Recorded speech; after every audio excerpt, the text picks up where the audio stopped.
If you would tell the story of a great big continent and that of its people, if you would show the beauty of Africa's diverse cultures and the viability of its groundbreaking ideas, then you wouldn't want to tell those stories without its sights and sounds. Without Africa's voices, its heartbeat will be in doubt. Come, learn to let loose your sound and make your voice heard at the second virtual edition of the Voiceover Conference. You will be guided by voiceover experts and agency leaders who will unveil secrets of voiceover that will help position you to take advantage of the evolving opportunities for voiceover in Africa. Date Friday 28th and Saturday 29th of May 2021. Time is 10 a.m. daily. This event is free, but to attend, registration is required. Please visit www.thevoiceoverconference.com, powered by the Voiceover Workshop and Media.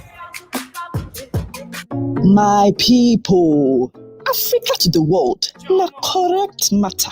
As we dey full ground so, as Naija or Africa dem, it don't reach, make we start to reason the matter of our voiceover industry well. Time don't reach, make we start to check our Sokoto for wetin we dey go look for Sokoto. Originality na better thing o. Our voiceover, our idea, our style, our content, our kind work is supposed full internet too. How we go take run this matter na? Na all we hand it do. Thank you for getting aboard this flight, the Voice Over Conference 2.0. We will arrive at our final destination by 1 o'clock p.m. Your pilot at Voiceover Workshop is a capable hand and... Just relax and take your palm wine or a cool bottle pack of juice because you got nothing to worry about. Ingo? 9, 8, 7, 6, 5, 4, 3, 2, 1. Welcome to the Voiceover Conference 2.0, evolving opportunities for voiceover in Africa. Sit back, relax, and enjoy the ride. Hello, everyone, and welcome to the second edition of the Voiceover Conference 2.0. My name is Faith Afolabi, and I'm your MC for the next 2 days of this notable event. Now, last year, I came in contact with a friend who had enrolled in the voiceover workshop. And I asked her, babe, what's up now? I won't join this event. And then she gave me contacts. I registered for the voiceover workshop. I did the training for 1 week. It was mind-blowing. I had access to people that I would not usually have access to. And today, I'm a voiceover artist, a podcaster, a talk show host, and I'm a mom entrepreneur. Now, today and tomorrow promises to be a wonderful time. So I just want you to sit back, relax, get your drinks, call up your friends, follow us on our social media handles, and then sit back. I'm sure you have something to learn and see how you can use your voice to make the change you've always wanted to create. Now, before we continue, I would like to bring on stage the conveyor of this great event. His name is Mr. Emmanuel Macaulay Afenike. I'm going to read his background so we can understand where he's coming from. So Mr. Emmanuel Macaulay Afenike, known as King Afenike, is a voiceover actor, the managing director and the chief executive officer of North Haven, a creative branding and voiceover agency that offers a wide range of top-notch services and first-rate training that makes it a premier African creative enterprise. He's also the lead coach of the Voiceover Workshop, where they teach voiceover talents for effective communication, mentor them to sell brands, ideas, products, and services. Emmanuel is a rare gift to the world. Personally, I call him my coach because he's been amazing. His work on this together with his team. We want to say thank you to our sponsors for making this possible: Shutter House Africa, PR Fusion, Trillium Books, and Co. Then Wells Heaven. Now, I just want to give a round of applause to Mr. Emmanuel as I bring him up stage to tell us why we're here today and tomorrow. Mr. Emmanuel, please, ladies and gentlemen, welcome Mr. Emmanuel on stage right now. Thank you. Hello, wherever you are. It's beautiful to be here. Thank you for joining the Voiceover Conference 2.0. I think this is an amazing time to be alive. This is an amazing time to do anything voiceover. It's a privilege. I see it as an honor to also be the convener of this awesome one in time event. Thank you all for joining. Thank you for coming on board and being part of this. And of course, like Faith said, thank you to people who have supported us. We are appreciative of everything that you have done. And I just want to say that voiceovers for me it's something that I'm very passionate about. It's something that I love to do.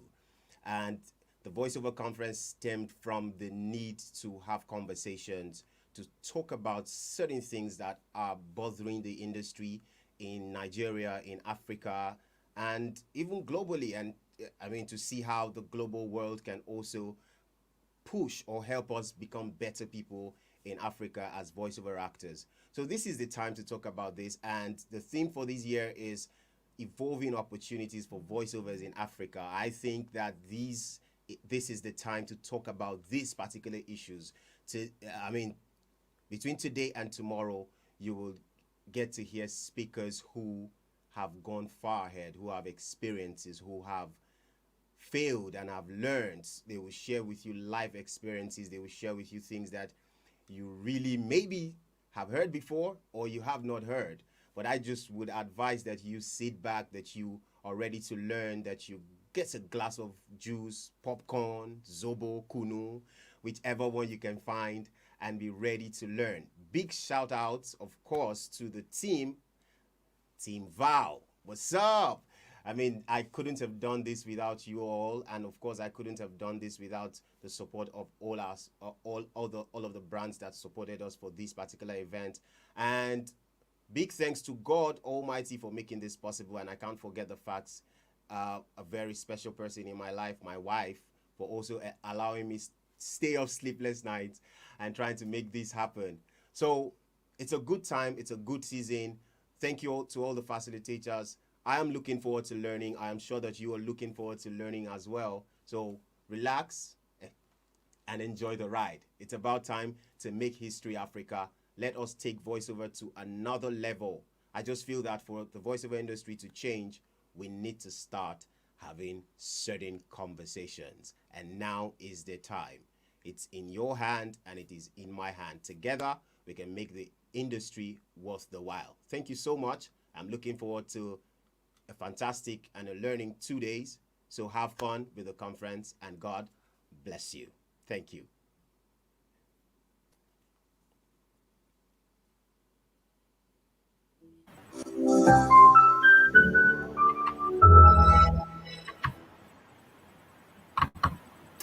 Thank you very much, Mr. Emmanuel, my coach of life. Okay, so without further ado, we'd like to bring on stage our first speaker for today. His name is Mr. Larry Adisa. He's the CEO of Noah's Ark Communications, and he has over 25 years of marketing and communication experience. He started his career as a trainee copyright as MC and A Saatchi & Saatchi in 1990, where he began his journey through notable marketing communication firms in the following years. The likes of Roosevelt Advertising, Franchise Communication, Insight Communication, up to TBWA Concept, where he left after 5 years as an executive creative director in 2008 to start Noah's Ark Communication. Today, I want you with a standing ovation if you can start, but if not, that's fine. Ladies and gentlemen, welcome Mr. Larry Adisa.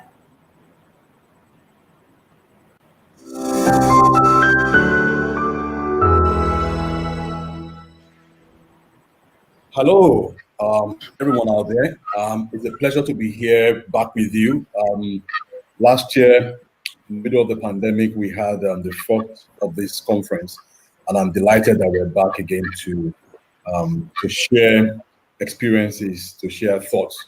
So it's a pleasure for me to be invited once again to be on this voiceover conference, the first of its kind in this part of the world. So thank you for inviting me. The theme for this year is evolving opportunities for voiceover artists in Africa, and that's a very wide topic, I must say. But it's also good that we're focusing on Africa.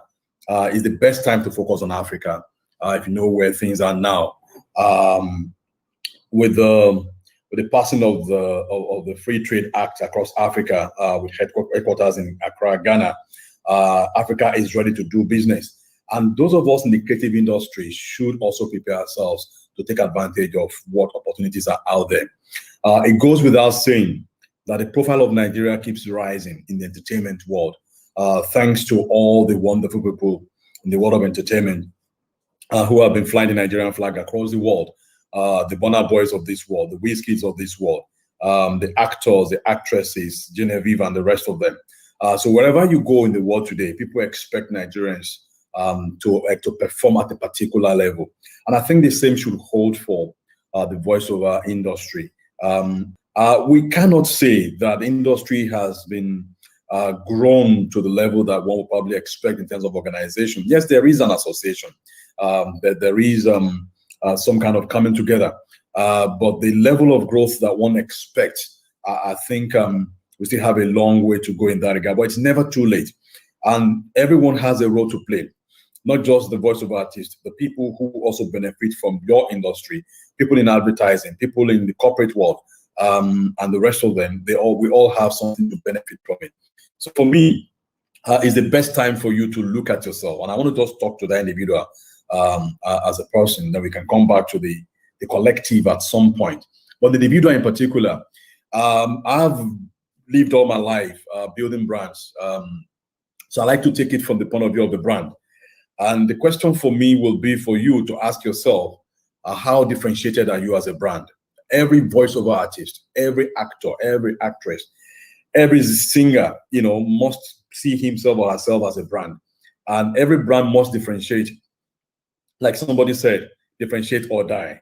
Otherwise, it's not even so much about you dying literally, but the fact that you are there and nobody reckons with you.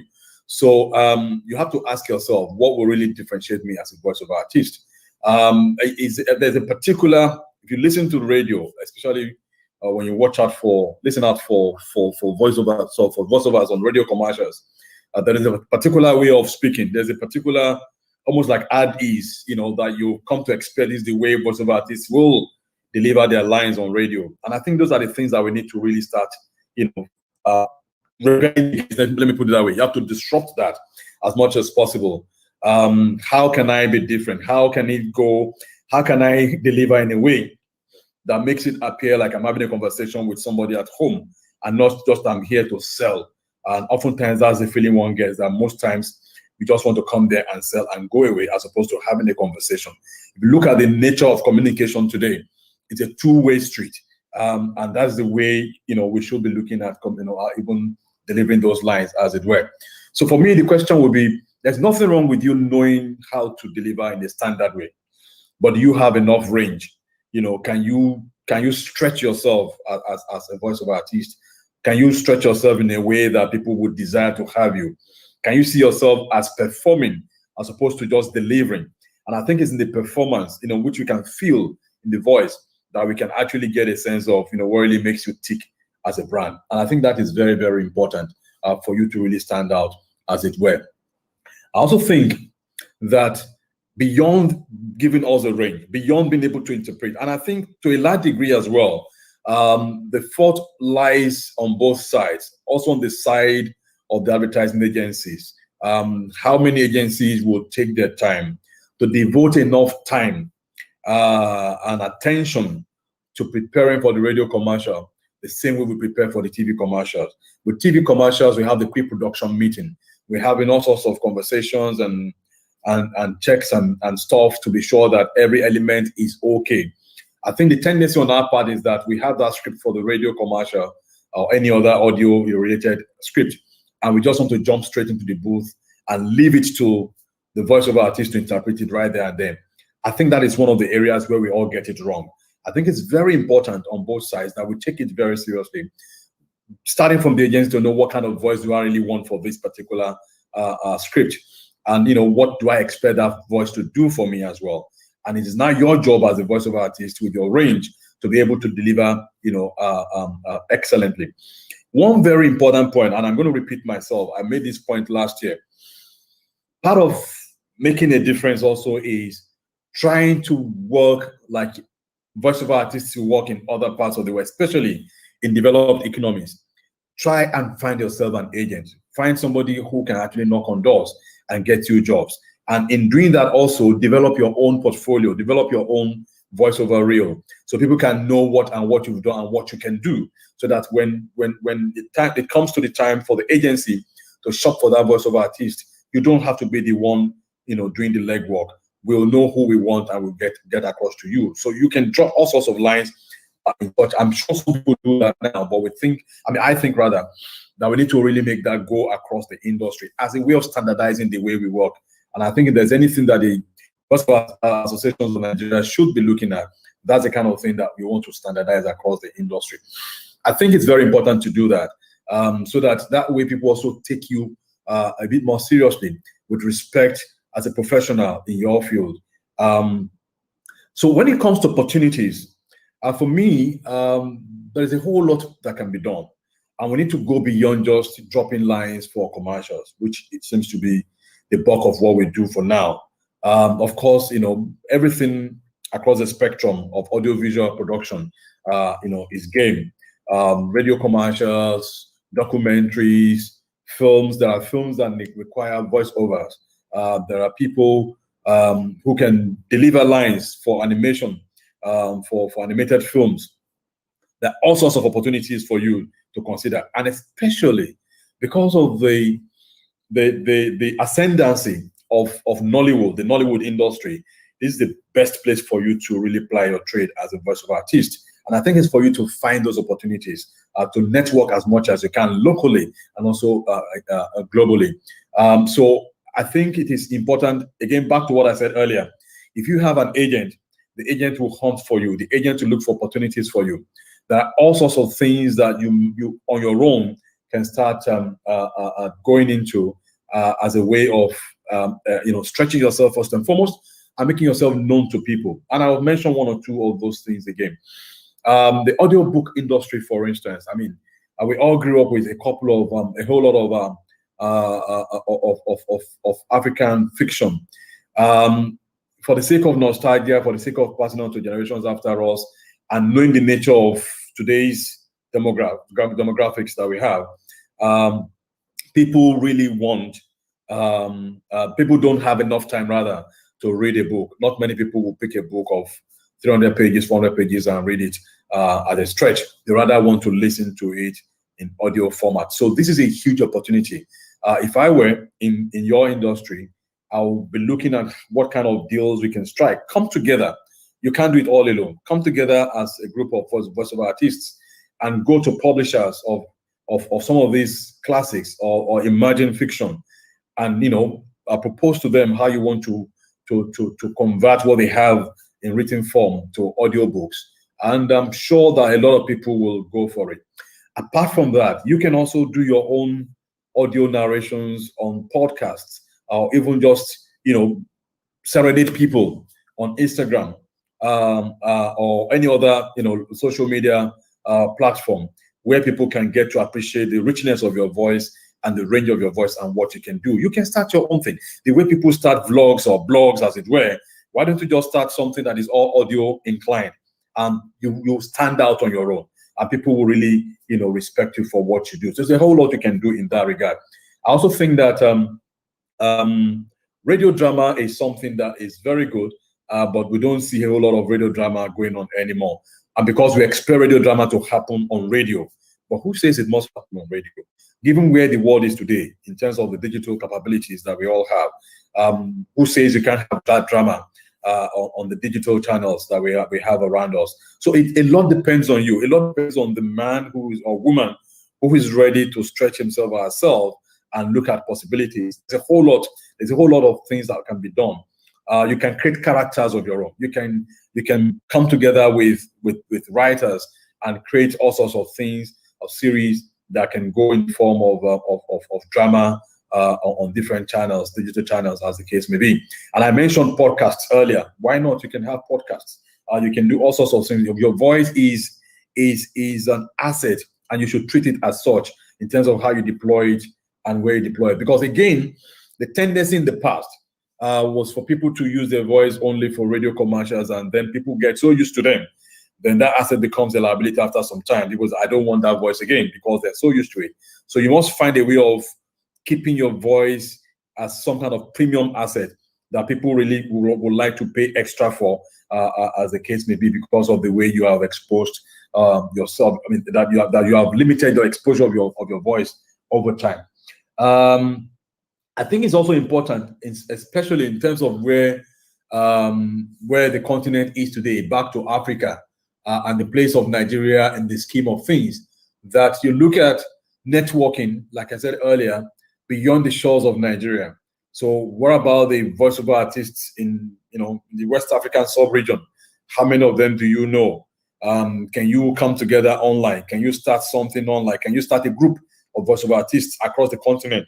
And can you exchange notes about your experiences, about your challenges, about proffering solutions to some of these challenges, and seeing how you guys can work together? You can collaborate together. Can you go into stories from your different parts of the world that can really excite and entertain people online? You don't necessarily have to meet physically, but you can have a virtual association of voiceover artists of Africa from across Africa, and you can find ways of creating opportunities for yourself. Now, beyond just the continent, you can also find ways of marketing your African treasure, by which I mean your voices, to the outside world. People are looking for authentic African voices, for certain kinds of productions, for documentaries, for films, for animated films, for all sorts of things in Europe, in America, and other parts of the world. So who says you can't do this? And we keep thinking also to a large degree about English. Some of these guys also want our indigenous languages in certain areas. So there is room for voiceover artists in the indigenous language to also express themselves and stretch. There's a growing diaspora out there, by the way. Especially now, I want to look at that as an opportunity for the people who use our local languages. Educational materials. People, I'm sure, will be delighted, will be very happy if they find materials that help to teach their children their local languages, which unfortunately, even here in Nigeria, we're losing on a daily basis because our kids are not, speaking the language as they should. But I'm sure there are parents, I do know of parents in the diaspora who make it a duty to ensure that their children understand their local languages and speak their local languages. So there's a huge opportunity, especially some of the industries that were projected to grow exponentially as a result of the pandemic, the educational sector and the health sector, among others. So education in particular is going to be tending more in the realm of the virtual, online education, virtual education. So if you are proficient in local languages, don't limit yourself to just doing Yoruba, Hausa, or Igbo, or Efik commercials.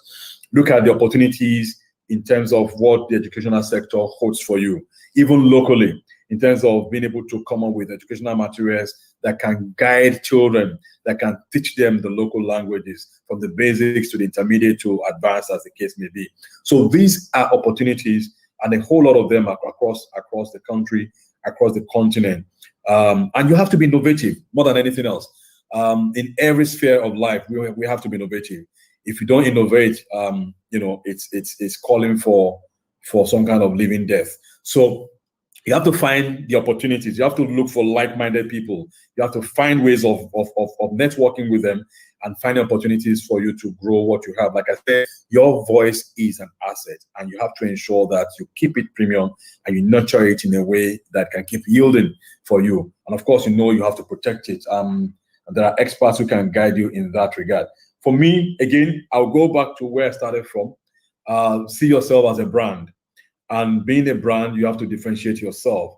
Like somebody said, just be yourself, because every other person has been taken.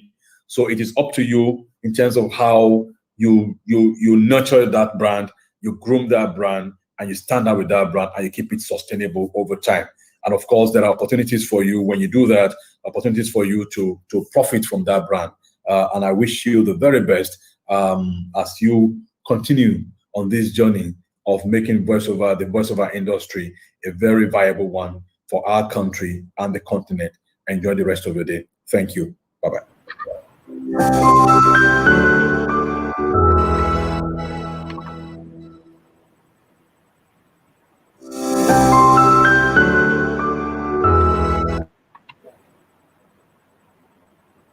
Wow, that was mind-blowing. Enough has been said already. So I'm wondering, Coach Emmanuel, do we still continue with this thing? Because he has said a whole lot.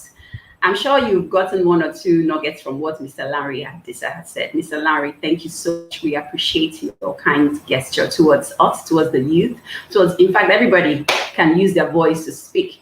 We live in a time where your voice is your tool. Your voice is an asset, so use it wisely. Let me just speak 2-3 things that I learned from his talk. So he said, find the opportunities, network globally, work with an agent, make yourself known to people.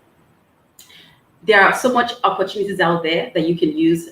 Be yourself, be your authentic self. You can go into virtual education. There's so much that he has said. Well, without further ado, I would like to bring on board the next speaker, and his name is Mr. Oscar Onyiso. Mr. Oscar Onyiso is the CEO of the MC company Voiceover Actor. Mr. Oscar is the founder of the VBO Company Media Limited. He's the MD CEO of Amber 11 Media, Associate Director of CASA Groups. Oscar has been at the heart of creating and crafting powerful award-winning stories for the ever-changing world of advertising, media, and entertainment in various administrative and creative capacity over the last 15 years. Ladies and gentlemen, please, with a round of applause, let's welcome Mr. Oscar.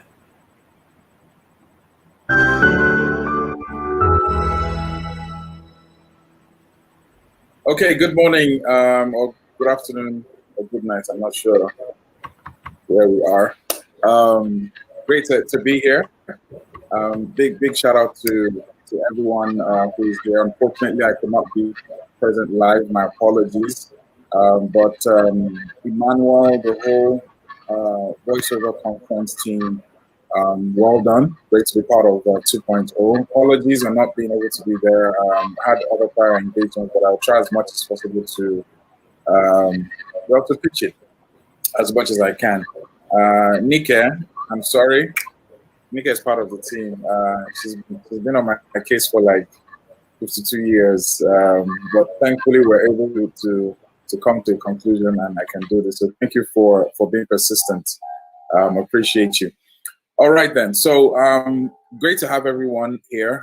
I'm sure you will or have been greatly informed, and the topic placed on my lap is one that it's a very daunting one. Taking advantage of emerging opportunities in Africa as the VO talent. I had to think deep about this because you don't know the voiceover industry. The niche is a very, very, very specific niche. And when I go for conferences or I talk, I always try to bring everything back home, where the reality on the ground versus all the information and data there. So I like to speak from a point of the reality and what has worked for me.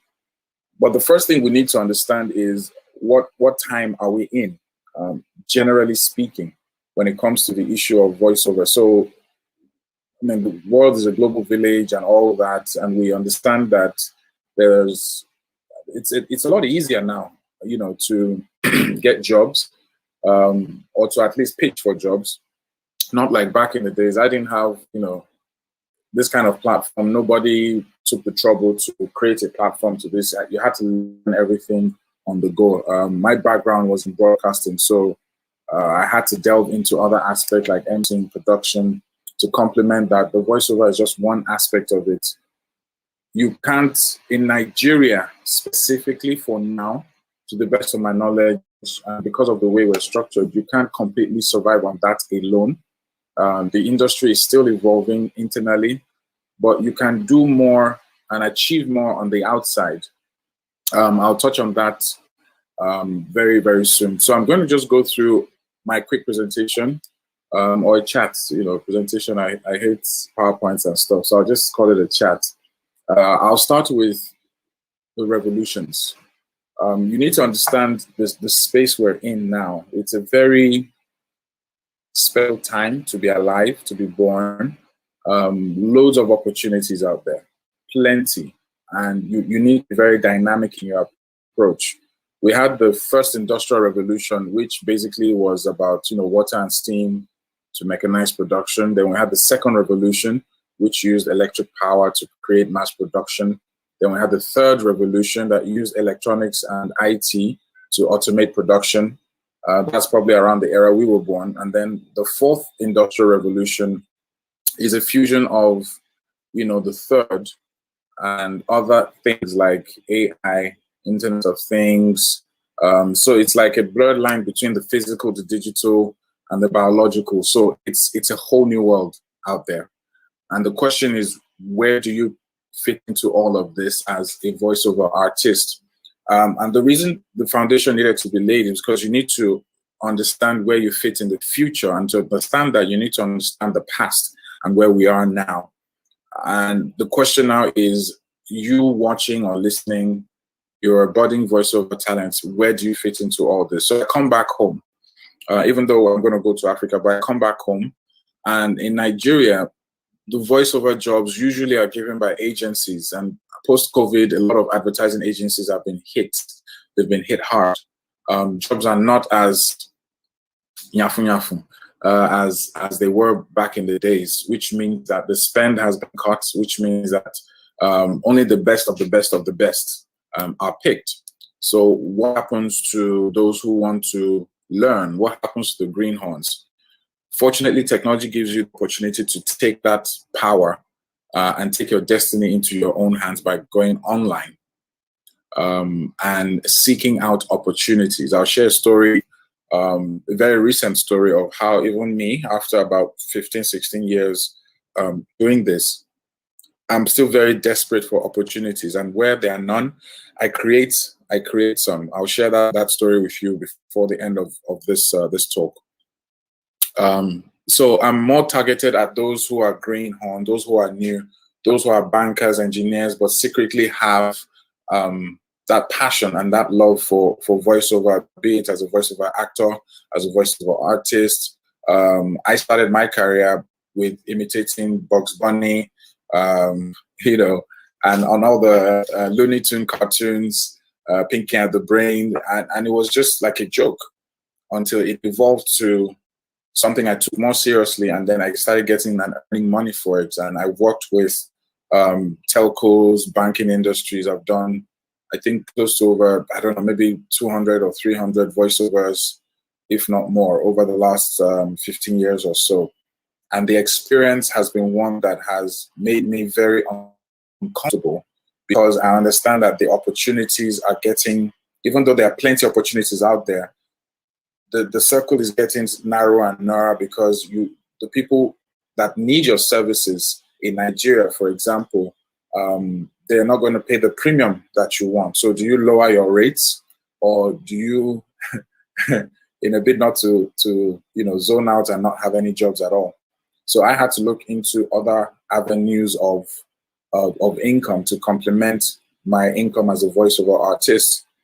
So let me now take you into what I call it, the opportunities in Africa. So let me take you to Africa. So Africa as a continent now, and the countries within, are building new ties with emerging markets. As you well know, if you follow the global news, there's a shift and new alliances. So these alliances are very critical, especially post-COVID in 2021 and beyond, against the backdrop of, for example, the US-China trade tensions, the policy uncertainty in the UK owing to Brexit. So there are new players now. So like China, India, Russia, UAE, they're emerging as strong investment trading partners that will shape Africa's economy. And there's an estimated, according to an article I read on LinkedIn, there's an estimated 15 to 20 million increasingly well-educated young people that are expected to join the African workforce every year over the next 3 decades. So the question now is, where do you where do you fit into all of this? And the workforce is a direct relation to the number of people who either maybe graduate from institutions or who are out there. You need to be available for the opportunities that are there. And what are the opportunities there? I'll just give you an overview of like employment distribution of Africa's tertiary educated workforce according to LinkedIn. So you have the regulars like engineering, manufacturing, construction. Then you have information and communication technology. Then you have things like natural sciences, mathematics, statistics.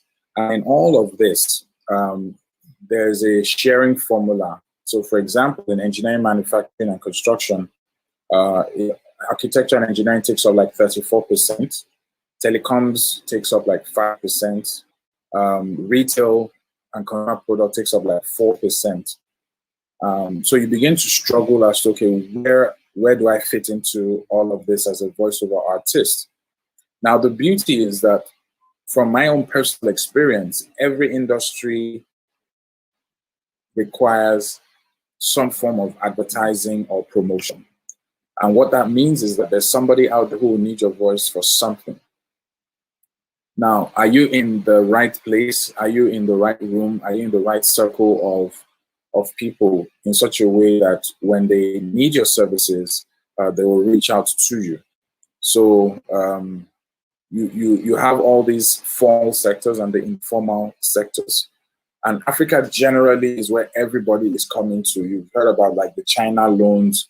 You've heard about the Americans moving back to places like Ghana, finding their roots. There's a mass, as much as you hear about a lot of people going to Canada and traveling abroad, there's also a mass influx of coming into Africa because it's like basically virgin ground and the opportunities are endless. What has worked for me, and this is where my own personal journey comes in, is you can't wait for the opportunities to land on your lap. You need to create them. So let me share the story. I promised you earlier on. I was going through my Instagram and I saw a sponsored ad of let's just say an internet provider company. And they were talking about companies that were interested in IVR. So the IVR market is increasing because a lot of people are working from home. IVR means interactive voice response. So whenever you call centers and like press 1 to hang up, press 2 to the press 3, that's what you call IVR. So those voices. On a normal day, I will have just glanced over the adverts and moved on to the next. Then I was like, okay, this is interesting. This is my field. Fortunately, I also knew the wife of the owner of the company. So I hit her up. And this is where relationships have a role to play. I said, look, I just saw this on your husband's company. They're looking for IVR. I'm a voiceover artist. I do IVR. Let him know that I can provide voices and see what we can do and exchange ideas or whatever. And she said she'll reach out to him. So I did a demo right there and then. This is about seizing the opportunity. So I've said relationships and then seizing the opportunity. So from my phone, which is my tool, I was able to press a voice note, and I did like I did a like a teaser, so to speak. I said, "Hi." Let's say the girl's name is Alice. I said, "Hi, Alice." So I did it in my voiceover IVR voice. I said, "Hi, Alice. Press 1 if you want to look at our menu. Press 2 if you wish to start again. Press 3 if you wish. Show your husband this message and tell him that you're the job this company." And I just sent that. Creativity,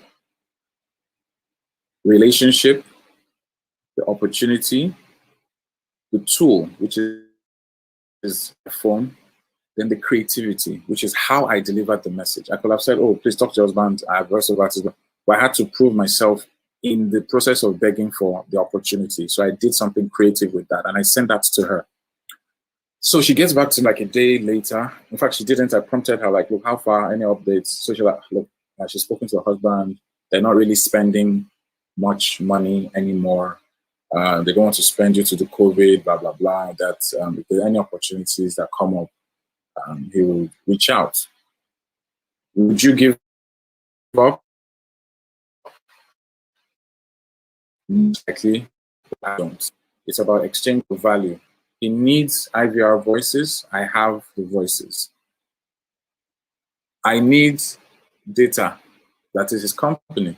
So why doesn't he provide me, and we trade? So provide me with data and internet, which I need every day, which is like the new fresh air, and I will give him voices. He doesn't have to exchange money. She gets to him and then, she's like, well, that's interesting. He will set up a meeting with his team and see what opportunities can abide.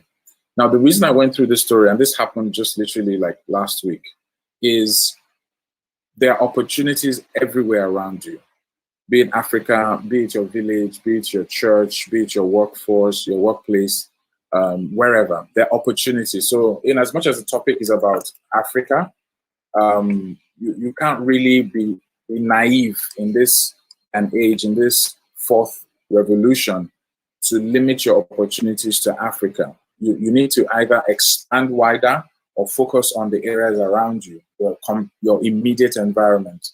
And the reason I narrated that story is that is my mantra on a daily basis. Whether I'm an MC or a broadcaster or I'm in production mode, I am looking for opportunities everywhere. And where I can't find, I create and collaborate. And I look into the relationships I have. And I look into how I can deliver my services in a creative way. There's a book I'm currently reading. It's by T.D. Jakes, one of the many very few men that I admire and I follow for various reasons, not just because he's a pastor, but the work ethic. It's called Don't Drop the Mic. I just got this one, and it's basically his own take on communication and his journey. As you all know, he's into not just the ministry, but also he's a mentor. He's into the movie industry. He's into a lot of things. But communication is the strength. And he's saying that the power of your words can change the world.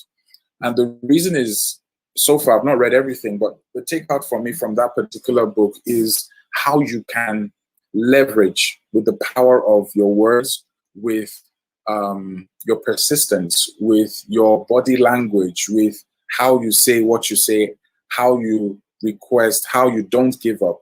There are opportunities, like I said, literally every day, everywhere. The question is, are you bringing something to the table? I would not have been confident enough to ask for an opportunity with this internet provider if I couldn't deliver. And that is where my worry is for this generation. A lot of you feel entitled to certain things, but when push comes to shove, you cannot deliver. They ask you for your rate, you give them a very high rate because you don't want to look cheap. And if someone pays that money and you don't deliver, what you've done is that you've ruined every opportunity, not only with that person, but every other person that person talks about your service. So you need to be able to live up to the hype. And if you are not there yet, it's okay. Start small. If you can, do free jobs that give you the opportunities. It could be in your workplace, it could be in your environment, it could be in your office, wherever it is, the church, wherever you see an opportunity, not just Africa, but in your immediate environment, you take it. And that brings me to the issue of tools. I mentioned how I use my phone, the voice note feature on my phone, to send a message to that friend of mine.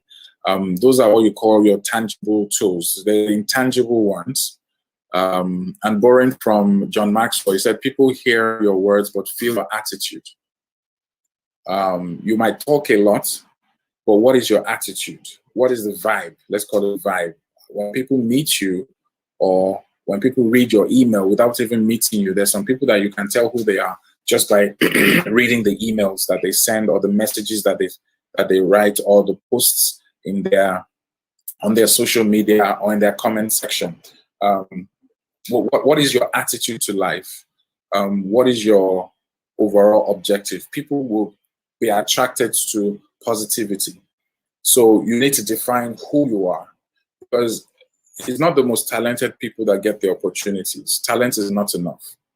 All right. as much as opportunities might come your way, that is not enough. What is your attitude? What is your ethos? What do you stand for? What's your code? Are you one that will trample on another fellow colleague just to get by? Are you the one that will recommend another person, even though you didn't get the job or you're not what they want? So maybe they need a male voiceover artist, but a female. Maybe they need a female VO artist and you're a guy, but that if you recommend this babe, she will also grow. And it's the little things that define you. When people are not watching, when it's not posted on Instagram, when you're in your room, what are those things that you live by? What are those things that you do? So that's about your attitude. And I can say 80% of the success I've achieved in my life across board has been with attitude and relationships. I'm currently emceeing an event now. It's a week-long event. And the person who gave me the job is a friend in the industry where the money wasn't fantastic, but because he needed my help, I reached out and I also did, and it was an opportunity as well. Are you that kind of a person that people will reach out to if they need your help, if they want to give a job, if they want to work with? That's your attitude? What is that thing? So you might have the most fantastic voice, but if you have a rotten attitude, you limit yourself. So whatever you think you've achieved at that level, you could have achieved more if you had a better attitude. So I don't want you to lose that. The older you get in life and the more you are in this industry, you realize that relationships are everything.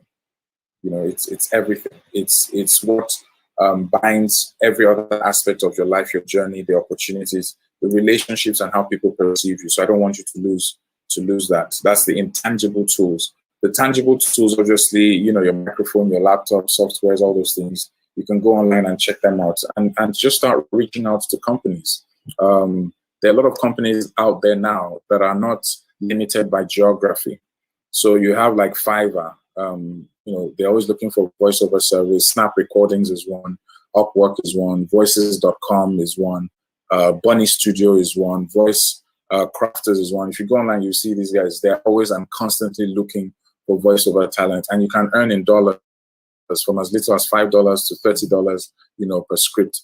And if you can earn in hard currency, you can see that the opportunity of earning in hard currency in dollars and pounds, by the time you convert it to Naira, it's a windfall. The exchange rate is so high now. So it makes more sense to actually pitch for jobs out there, but make sure that you are good at what you do, or at least show promise. You need to keep on practicing. You need to be consistent with that journey. So I think for me, in a nutshell, that is what I will throw out there. I didn't have much time to research or do too much work, but I'll be glad to answer your questions if you have any. I'm sure the team can send it to me, and I'll see if I can get to those questions as well, because this is recorded, so I won't be able to talk to you live. But I wish you all the best in your future endeavors and your journey. And take advantage of any opportunity, not just emerging opportunities in Africa, but in the world as a whole, and look for those opportunities. This is Nigeria. It's a bit different in Nigeria, and if you can make it here, if you can survive here, then other parts of the world will just be a walk in the park. Look for collaborations. Have a great attitude. Keep on practicing, honing on your craft, so that when the opportunity comes, you have something to bring to the table. And hopefully, by God's grace, everything kind of adds and works together and just, solidifies. And when things start happening for you, people are like, he's a lucky guy, he's a lucky girl, God loves him. No, it's just you've been prepared. You've been prepared, you've been consistent over the years. Success is not overnight. It's a journey. It's a journey. So I wish you guys all the best with everything you're going to be doing. And I hope the Voiceover Conference 2.0 is everything you thought it would be and more.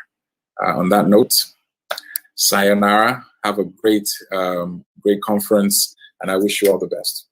Okay. My people, Africa to the world, na correct matter. As we dey full ground so, as Niger or Africa them, It don't reach. Make we start to reason the matter of our voiceover industry well. Time don't reach. Make we start to check our Sokoto. For wetin we dey go look for Sokoto. Originality na better thing o. Our voiceover, our idea, our style, our content, our kind work is supposed full internet too. How we go take run this matter na? Na all we hand it do. If you would tell the story of a great big continent and that of its people, if you would show the beauty of Africa's diverse cultures and the viability of its groundbreaking ideas, then you wouldn't want to tell those stories without its sights and sounds. Without Africa's voices, its heartbeat will be in doubt. Come, learn to let loose your sound and make your voice heard at the second virtual edition of the Voiceover Conference. You will be guided by voiceover experts and agency leaders who will unveil secrets of voiceover that will help position you to take advantage of the evolving opportunities for voiceover in Africa. Date Friday 28th and Saturday 29th of May 2021. Time is 10 a.m. daily. This event is free, but to attend, registration is required. Please visit www.thevoiceoverconference.com, powered by the Voiceover Workshop and Media. Thank you for getting aboard this flight, the Voice Over Conference 2.0. We will arrive at our final destination by 1 o'clock p.m. Your pilot at Voiceover Workshop is a capable hand and... Just relax, and take your palm wine or a cool bottle pack of juice because you got nothing to worry about. Ingo?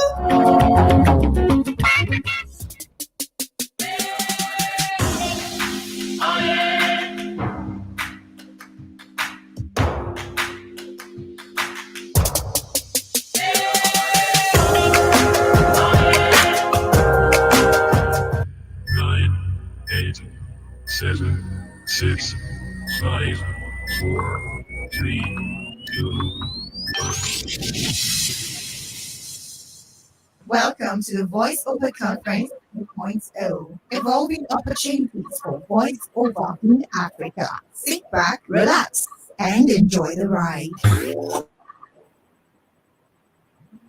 Thank you so much, Mr. Oscar Bemileke Onso. That was awesome. That was wonderful. Hey guys, I'm sure you're having fun right there. I'm also having fun with my smoothie and a glass of water. So what did I pick from the session that just ended? He says, it's a little thing that you do that defines you. Success is a journey. You don't just arrive at that place. He said something about having relationship, opportunity, having those tools, and then creativity. He's done over 300 voiceover in the last 15 years. And you're wondering, oh, how do I start? You're in the right place. Welcome to the Voiceover Conference 2.0.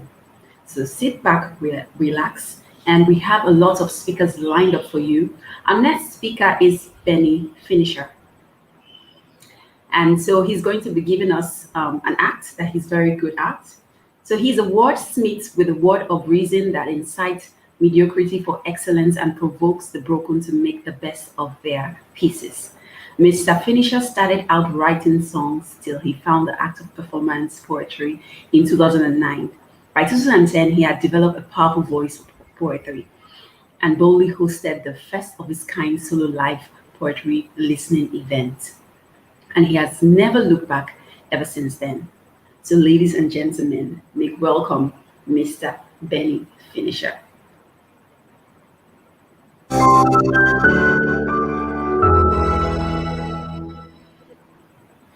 There is a battle going on in the fullness of my mouth between its residents.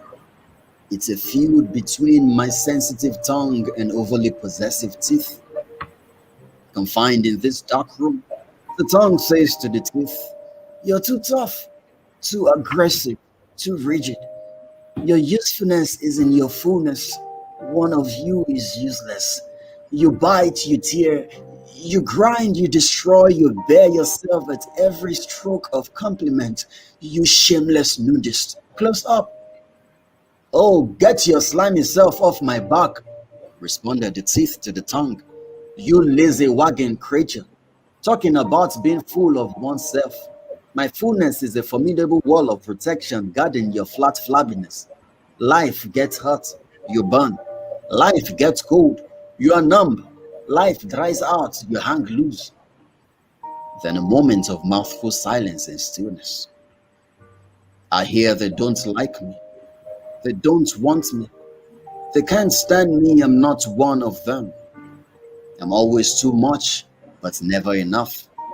I get weak from the weight of my own strength. I'm not open enough to be close to them. Heaven knows I'm down to earth. Louder than a thunder strike in the night, I heard them say, we can perceive your vernacular scent from a distance. Tell your mothers to hold their tongues. Who is your father in this land? Our ways are not your ways. Our people are not your people. Our God is not your God. You cannot have all of this because you are not all of that. This is the truth. This is the preferred. This is the upside you should be down with. This is power. This is it. This is everything. That one is nothing. So nothing becomes nothing, bearing nothing with nothing. The sweet content of the seducer, nothing. The food nourishing the lazy, nothing. The ornaments adorning the defiant, nothing.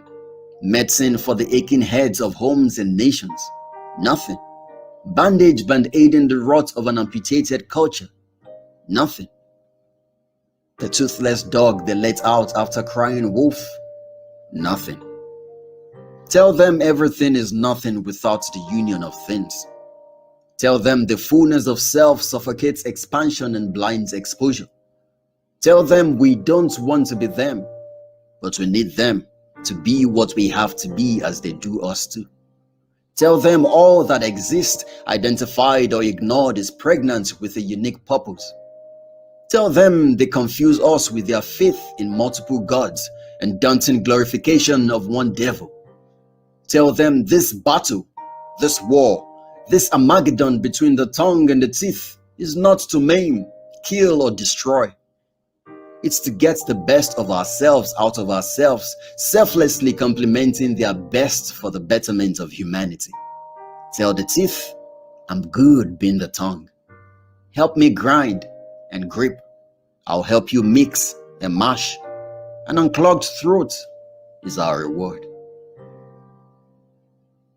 Thank you.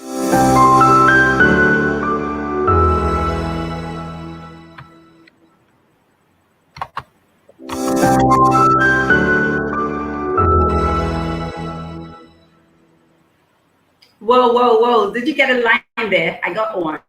So the battle is not to maim or destroy. It means the battle of the tongue, the battle of your voice. It's not to destroy, but to get the best out of humanity. Thank you so much, Danny Finisher, for that wonderful act. We want more of this, and we hope to have you again next year. So without further ado or wasting your time, we're going to go to the next speaker. His name is Mr. Eric Ekweme. He was one of our facilitators last year when I had my session, and it was mind-blowing. When I said mind-blowing, just sit back, relax. So I'm going to read a bit of his profile. And Mr. Eric Ekweme, with well over 2,000 voiceover jobs under his belt in his over 15 years career, Eric Maximus Ekweme is an excellent choice when you need a fresh, versatile, and natural, charismatic guy next door. Like guy next door. Yeah, yet corporate professional. His voice for your commercials, narrations, promo, e-learning models, trailers, documentaries, events, and corporate presentation. Maximus speaks in various major authentic African accents, spanning within the continent, a proud African from Nigeria, and he loves storytelling. Ladies and gentlemen, with a round of applause, make welcome Mr. Eric Ekweme.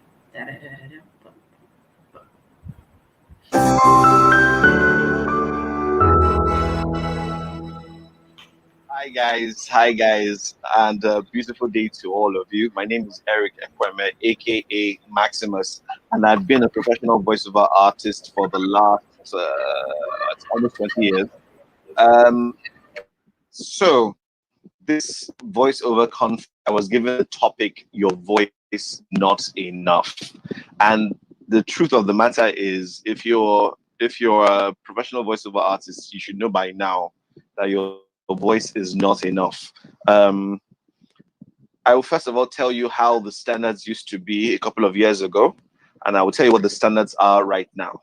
And then you can figure out where you need to be in the next couple of years. So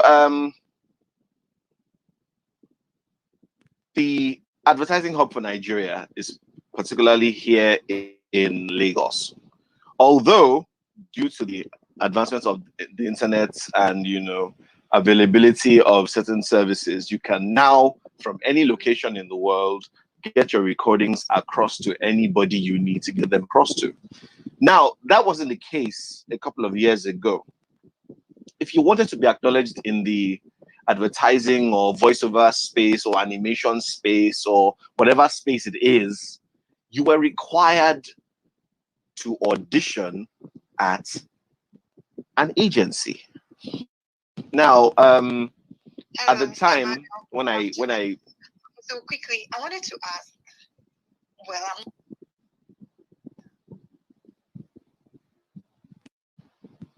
I heard the question.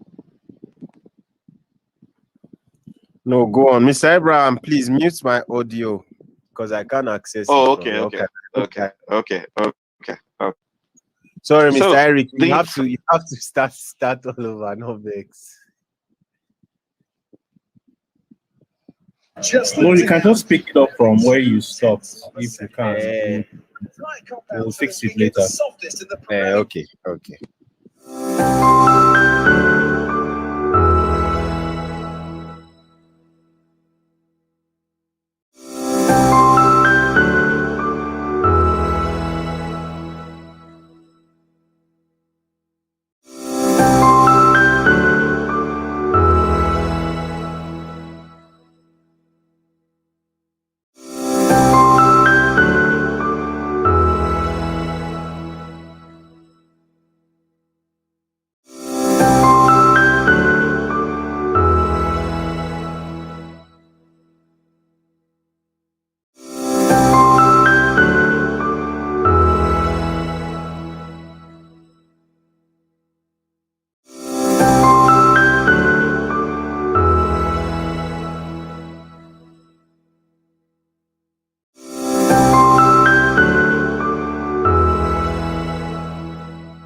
Hello, everyone. Sorry about that. So we have a little bit of technical glitch, but we'll be back.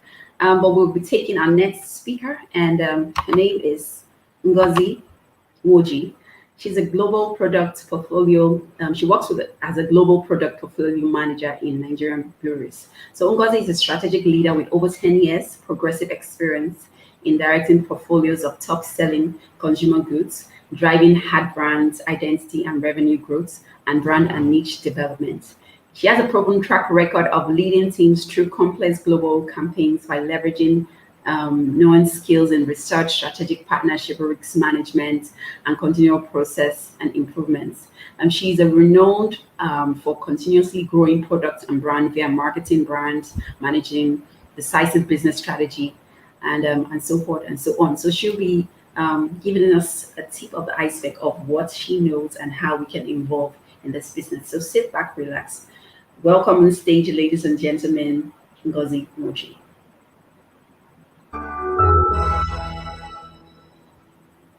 Hello, everyone. My name is Ngozi Nkoji, and welcome to day one of the Voiceover Conference, the second ever Voiceover Conference. I first of all want to say a massive well done to the organizers for putting this together because, according to them, VOs are overlooked. But I don't have a lot of time, so I just wanted to lend my knowledge of what I know about the industry and what I know about VOs coming from the point of view of marketing.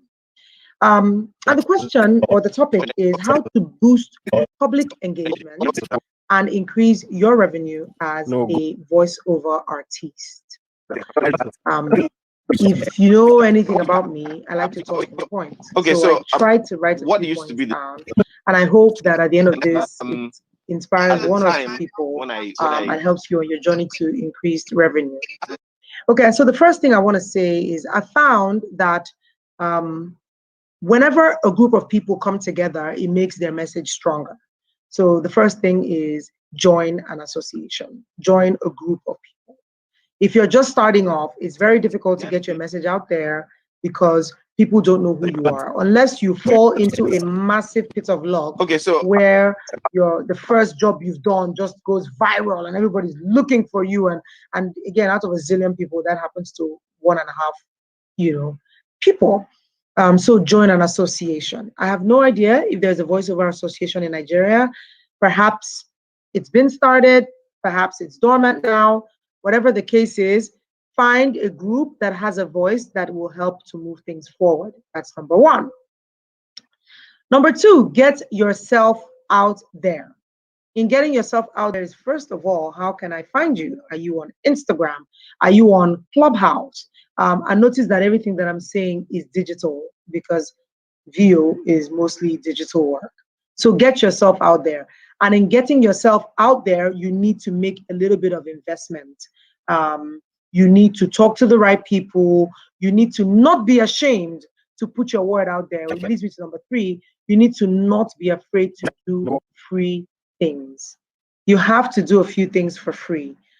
So let me use an example in the industry that I work in. So I'm in marketing and I'm on the client side. We say we want to make a new radio ad for Maltina, and it's for, let's say, sponsorship, Nickelodeon Fest, right? And this particular radio commercial is going to excite children, but make their parents feel that Nick Fest and the event will be a safe place for them to come to. And ultimately, Maltina is this great family malt drink that brings these great family experiences to you, right? And so then the agency, you send the brief to the agency gathers a few voices and sends you these files. We have no idea who these people are. And the files are probably from work that the people have done before. And I always tell my agency guys, this is not going to help me because when I hear the close-up ad that Amy has done, it doesn't tell me that Amy can do this Nickelodeon ad, right?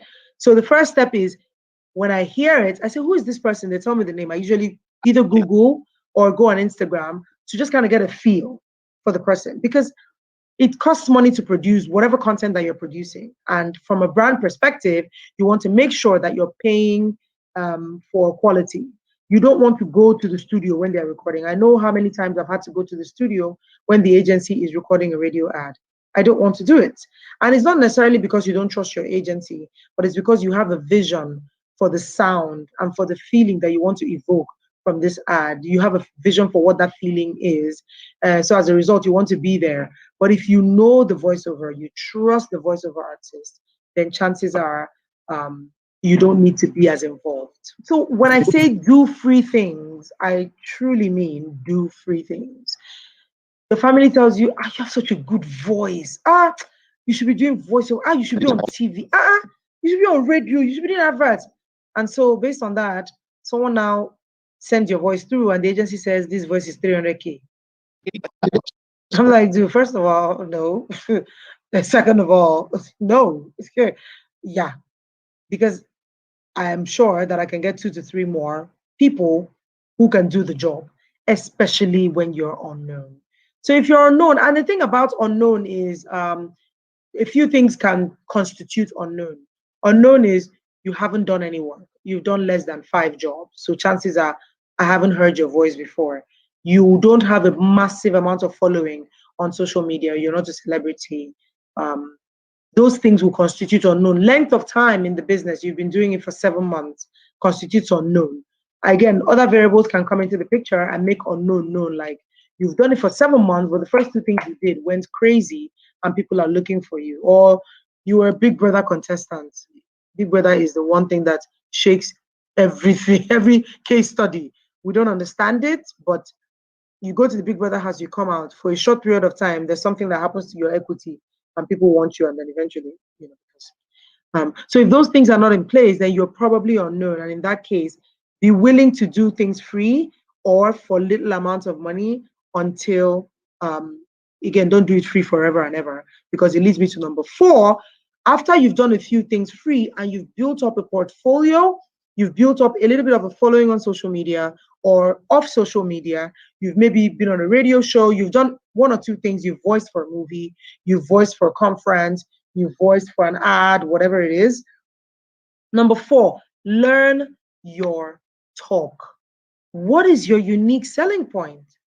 And if you've done any kind of marketing or you've heard the USP, God, it's probably the most abused word in marketing or phrase in marketing, but it is probably the most important thing in any part of marketing and in any part of life. Your unique selling point is why you. So when I think about this is CNN, which is James Earl Jones. That baritone, that deep, intense baritone is what made him, what's the word now? Just sexy for CNN, right? And after that became a sting and a soundbite that they used for a long time, it made sense that for the CNN brand, that soundbite stayed. So if your voice is strong enough to make a soundbite, I think you do the right contract, that is payday. So learn your talk. Talk like that. One thing, and let me digress a little bit. I don't like radio. So don't get me wrong. I love listening to radio. Classic FM 97.3, my favorite radio station by a mile, simply because I'm an old head and I like oldies and they literally play every song I know. But I don't like radio ads because they all sound the same. And I'm not sure what caused it. In many parts of the world, radio is becoming less and less irrelevant because A, clutter, B, people don't want to listen to the radio ads. It's when the ad comes on that, in fact, the radio ad is noise. It's like background noise so that the car is not silent or because you want to listen to music. But the radio ads are all the same. It's, yo, buy new Mortina and open your crown court. And when you, why? Or it's, I don't know. You want to sell this coaster, or you don't want to sell the coaster. Maybe you want to invite people to your lounge. Live, laugh, love, a new lounge on Adiola Odeko Street, Victoria Island, Lagos. First of all, I don't understand why all these radio personalities, but we'll talk about that another day. It's not for the Voiceover conference, but be yourself. I've said to the team in the office, I cannot wait until we make, and they keep telling me, no, Ngozi, it has to capture attention. I'm like, you want it to scare me? Because that's what it's doing. I think that, I'm trying to think of what radio ad I heard that I really disliked. I thought about how it could have been better. I think it can be conversational. I think people need to talk to the consumer as opposed to yell at the consumer. I understand they need to announce, but announcing has a purpose and talking has a purpose and conversation has a purpose. I love data, and I work for a very data-driven company. And so before we do a lot of things, we test. You do a test with the consumer. You take a lot of, we have a lot of research, market research. And I don't just take one source of research. Oh, Ipsos has done this research. I pull this one and Kantar, and then maybe another research agency. And you put the 3 of them together and think, can I draw parallels from the information that I'm getting from these guys to use it to form a conclusion that can help me in achieving the results I want to achieve. So especially in creating marketing communication, we pull research together, draw conclusions and say, okay, I think this is the consumer insight. So for example, I'm a company that's selling coasters, right? And but you have to use coasters because, if you don't put your drink on a coaster, it will damage your table and la. But then we through research and through consumer outings and going to bars and what we call consumer safaris, we find that, of course, in Nigeria, especially in the beer parlors, coasters are used to cover your drink so that you can avoid, so that flies don't go into your drink. And it's a very unique thing for this market and certain third world markets. Coasters, if they're paper coasters, are used to make notes. People hardly use coasters for the purpose that they're used for unless you go to a high-end outlet or a nice restaurant or a nice bar. So the question then becomes, if you're making radio communication for Wazobia FM or a radio station in the East, Galaxy FM or something in the West, what kind of voiceover artist are you looking for that particular coaster commercial? Versus if you want to talk about a promotion that you're doing in, 4 Points or Bar or wherever in Abuja, like a high-end outlet, what kind of voiceover are you looking for? So learn your talk. Chances are, at least from experience, a voiceover can be diverse, can do multiple things, but you will always hear that they struggle with one or two. This is based on experience, and this is based on the things that I have seen. Data has also shown us that consumers are very emotive. They want to get the emotion that is coming from the piece of work that you're doing.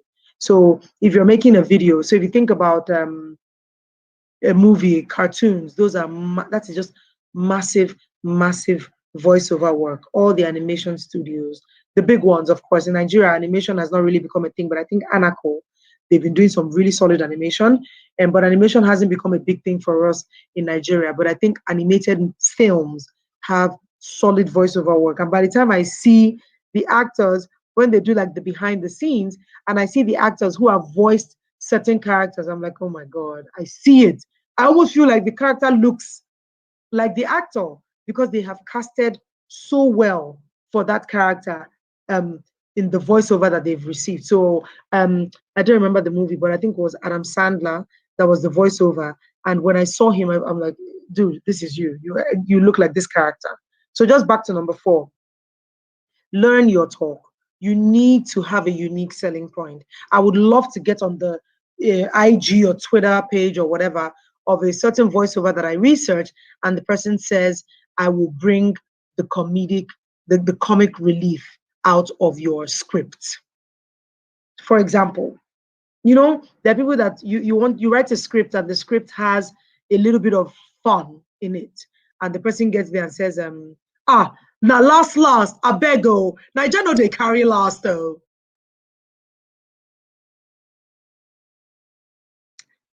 And by the way, I digress.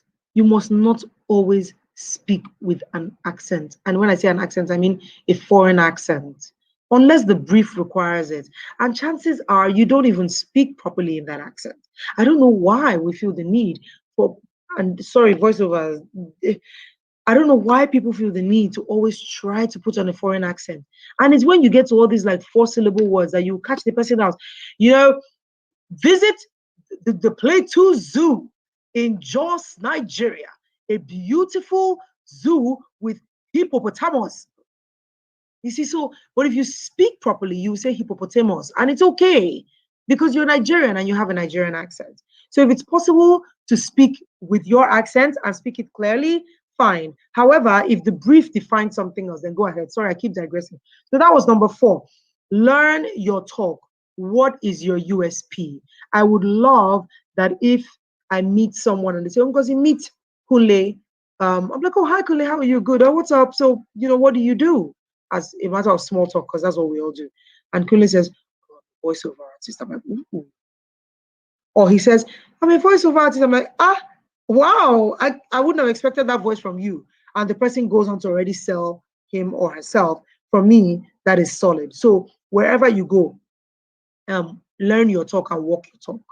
And number 5, now that all this has been done, so you've joined the VO association, you have a stronger force of people working together in the event that there's, from that association, you can find out how much people are charging, the people that are on your level, how much are they charging celebrities. Sometimes you want a celebrity. Like, if I'm making a campaign where someone says you are doing well, I will look for Macaroni. I think that's his name, yes. So this association helps you understand market realities. What are people charging in the industry? What are people willing to pay? What agencies are helping people with voiceover work, and maybe even other jobs that are available, and maybe even conferences like these, where you can get more information about what brands are looking for in voiceover artists. Number two, get yourself out there. First of all, build a brand. Put your name on it, put your face on it, tell people that you do it, make an Instagram handle, make a Twitter handle, Clubhouse, whatever platform you can get yourself on. MC work, I think, is quite close to voiceover. Just do something so that people can hear your voice, and don't charge yet. Guys, I can't tell you how important this is. I've worked with so many people where the first 2 to 3 jobs, they said, no, let me just do it. I really want to get myself out there. The fourth time, they're like, Ngozi, call that guy. You know he doesn't charge. I'm like, we're not going to do that. We're going to pay him. Because are you joking? If you call him now, you can't pay him, or because we've now heard you. However, again, if you come through the agency, our agency will pay you 50K. So when I say do it free doesn't have to be 0. It can also be minimal, is what I mean. And then number 4, learn your talk. What is your talk? Ngozi, maybe I can do voiceover, but I'm not interested, because the one time I heard my voice, like I have a YouTube channel, the NG Show. Haven't done it in a while, but when I talk and you can see my face, I feel better, because I think that my strength is in my facial expressions. But if I talk and I hear my voice without my face, like on radio or on podcasts, I don't like it. So I don't think that I might be a solid voiceover. So because you know that you're a voiceover, and because maybe you believe that you can be a solid voiceover, learn your talk, perfect your craft. I don't know, do voice exercises. So my voice is not a voiceover voice. I think I even have a bit of rasp. Maybe someone hears it someday and say, Ngozi, come and do this thing, la la la la, and then that's a different conversation. But please learn your talk. What is your USP? What is the one thing that if I say I'm going to call Ife Dayo for this job, oh, you guys call so and so person? Why? I heard him. He's the one that narrated Multina Dance or Good Ultimate Search. He's the one that narrated that MTN Project Fame. I like the softness in his voice, and I need that kind of voice for this. And that's because that person has done something before. In the event that you've not done something, what is your niche? Oh, I can sell. The way I sell food is, I talk about food like it's romance. But give us a unique selling point. It leads me to number 5. And number 5, like I said, is charge. When you get to a certain level, do not be afraid to ask for what you are worth. Research, ask questions. If you have contacts in the industry, call them. Say, hey, I'm working on this thing and I've put something together. This agency called me and they're saying 100K, and the person is saying, no. Pass up on that. Let people know that you've passed up. Again, the challenge, I think, is I don't know if voiceover artists do it full time or if they have a side hustle, because some people say, pass up what? Don't I need to pay my bills? And this person cannot pay my bills. But it's important when you've gone through these 4 steps, charge, because that's the only way you get revenue. Literally, to boost your revenue, you have to charge. But there are things that need to be done before you get to that level. So when I think about voiceovers from a brand point of view, they're invisible faces that we don't see. We only hear their voices and they come via the agency. But if your name has come up more than once and we've heard a voice that we like, chances are we'll remember that voice for future work. So I'm not sure. I think that's everything that I have. Thank you very much for listening, and enjoy the rest of the conference. My name is Ngozi. Thank you. Bye.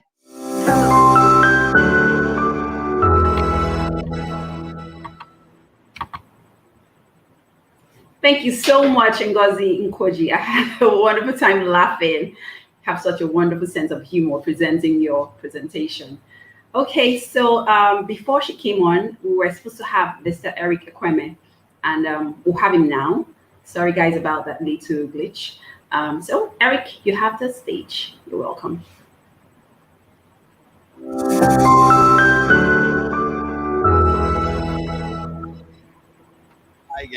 Hi guys, and beautiful day to all of you. My name is Eric Ekweme, aka Maximus, and I've been a professional voiceover artist for the last almost 20 years. So this voiceover conference, I was given the topic, "Your voice is not enough." And the truth of the matter is, if you're a professional voiceover artist, you should know by now that your voice is not enough. Um, I will first of all tell you how the standards used to be a couple of years ago, and I will tell you what the standards are right now. And then you can figure out where you need to be in the next couple of years. So, the advertising hub in Nigeria, particularly here in Lagos, although due to the advancement of the internet and availability of certain services, you can now from any location in the world get your recordings across to anybody you need to get them across to. Now that wasn't the case some years ago. If you wanted to be acknowledged in the advertising or voiceover space or animation space or whatever space it is, you were required to audition at an agency. Now, at the time when I okay, so what used to be the trend back in the days that you'd have to self to an advertising agency or production house and audition. They would take your voice and your contact details, and then if they felt they had any job that was pertaining to you, they would give it to you to do by calling you. You come into their studio, you record, depending on what project it was. Now, then, for a lot of voiceover artists, the trend back then was that everything was done in Lagos. So most production houses were in Lagos, most radio stations were in Lagos. Even if you had radio stations outside, were few and far between, maybe like cities and all of that. Things have changed over the last couple of years because the world has moved on from where it used to be. Unfortunately, here in Nigeria, we haven't. So there's a trend that you still have to go through voice advertising agencies or production houses here in Nigeria, which is still common anyway abroad. The difference here is that now things have changed in the area of marketing.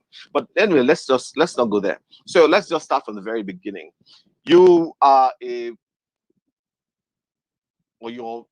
someone tells you that you have a great voice. And you think, okay, so I have a great voice, I can do this, it won't be hard. I've tried a couple of things on people have heard it, and they think, oh wow, you are good. No problem. We're not saying there's no issue. Now, is that enough for you to land a job, a voiceover gig? No. And this is why. I've been a member of a lot of associations over the years. And the motto of one of those associations is all voices speak, some sell. The reason for that is, as a voiceover artist or a voice actor or a voiceover talent, you are selling a character, an idea, a product, whatever it is, you're selling it.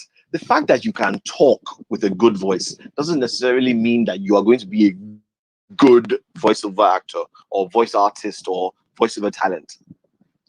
You need, first and foremost, training. Yes, you heard me right. Training.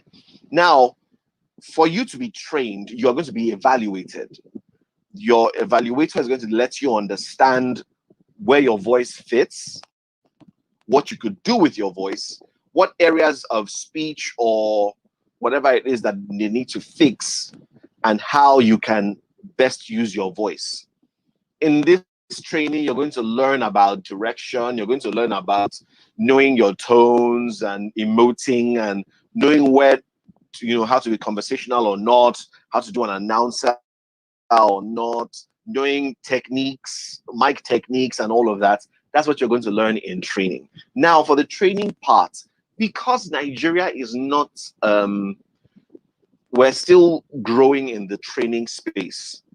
So a lot of the mentors or voice artists that you're going to meet might not have your time, And if they do, it will cost you an arm and a leg.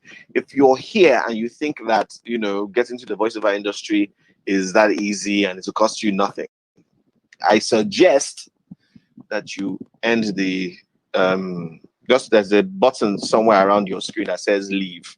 Just leave. Because the truth of the matter is this: even in the voiceover industry, you're going to spend a lot, whether it is in training, whether it is in acquiring home equipment and or marketing. You're going to spend a lot. So if you didn't think that you're going to do that, know that now. So when you're dealing with the training aspect, you are going to you'll be required to learn a lot of things along the way. And that also includes learning about the industry you belong to and the practices that sometimes exist outside of it. Because at some point or the other, you will have to grow. And I need to let you understand this: training doesn't end just because you finished a session with a coach or a group. No, training is forever. I still train today. In fact, I had a class a couple of minutes ago, so let's not even go there. And I still have classes tomorrow, because there are artists all over the world improving on their craft, and the trends change. A couple of years ago, being the announcer was the main thing. Now everybody wants a conversational script, and now we're turning towards the era where robots are now taking over, and so everybody's looking to, how do I sound like the next Alexa or the next Bev standing on TikTok? You know, everybody's looking for that situation. So that aside, now when you finish your initial training, with where your coach or your mentor or the groups, like I said, you can always meet a coach directly, or you can join some of these groups that exist. There's the voiceover workshop. There's a voiceover workshop. There's a voiceover academy. There is the Association of Voiceover Artists of Nigeria, AVOA. There's the League of Voice Actors of Nigeria, the League. So there's the Nigeria Voice Bank. You can join any of them and reach out to the organizers for training. So even if you can't afford to get a coach one-on-one, you can participate in whatever programs that they have at a subsidized rate. Good. So let's assume you're done with training. What's the next thing you'll be required to do? You need to practice. And practicing doesn't necessarily mean you go to somebody's studio and go and rehearse on top of scripts. How? So to a certain extent, this particular trend is new, because back in the day, you get trained on the job. Now, you get trained and you go home and practice. How do you practice? You acquire home studio equipment. So you're talking about having a microphone, having an audio interface. I think I have some of these things available here in my home studio. You guys are going to have to excuse me a bit so I can give you an idea of what we're talking about. So this is an audio interface. This is the one I use in my house. This is the Scarlett Studio. It's part of a setup. The setup came with headphones and the microphone. The microphone is in my booth somewhere around here. So the essence of having this equipment is for practice, and eventually it will be your source of income. So you're going to have to get a home studio setup, microphone, a mic stand, an audio interface, a laptop or a desktop, depending on desktop. It depends on what's your preference, and then most importantly, recording space. So some people have different things they need for their recording spaces. Some people use their wardrobes, and then what they do is that they put clothes on all the sides to make sure that there is no reverb or bouncing of sound, because sound bounces on flat surfaces. So what a lot of people do is that they have foam or fiber and like material, like blanket material, on the walls, so that they absorb sound instead of bouncing it back, because the microphones you're going to be using, okay, I have a microphone here, but it's not the type you require, but it also has that setting. Let me show you guys so you have an idea of what I'm saying. It's one of my mics. I have about 4 of them. This is a Blue Yeti. It's a USB mic. It's not the type required internationally for recording, but I use this on the go because there are times where I need to get to certain places and I need to record. Now, what this microphone, it has 4 different patterns. You can see that at the back here, right here. Let me see if I can put this close to my camera. You can see the 4 patterns. Now, it's set on cardioid. What cardioid is basically, it means that it will only take whatever sounds coming directly. If you set it on omnidirectional, it will pick sounds from everywhere. And if you do that on your microphone, whether it's this type or the condenser microphone that you're supposed to use, because actually that's what you're supposed to use, the condenser microphone, but some people have other choices. You can find that out, during your training as well. But if you're going to use something like this, you have to make sure that the surrounding area will absorb your sound and not bounce it back into the microphone. Because if it does, you will get like an echo effect or some reverb or some very harsh sounds. So that's why if you notice sometimes if you're in an empty space and you talk, there's this annoying echo that comes back like Willy Willy. You know what I'm saying? For those of you who watch Willy Willy, if you didn't watch it, then I'm old though. Anyway, if you didn't watch it, it means you're quite young. But if you did, you understand what I'm saying. So the last thing you want to do is hello, hello, hello, hi, hi, yes, yes, yes. So you need to get home. You need to get some form of recording space treated. So of course, you're going to learn some of these things when you ask around.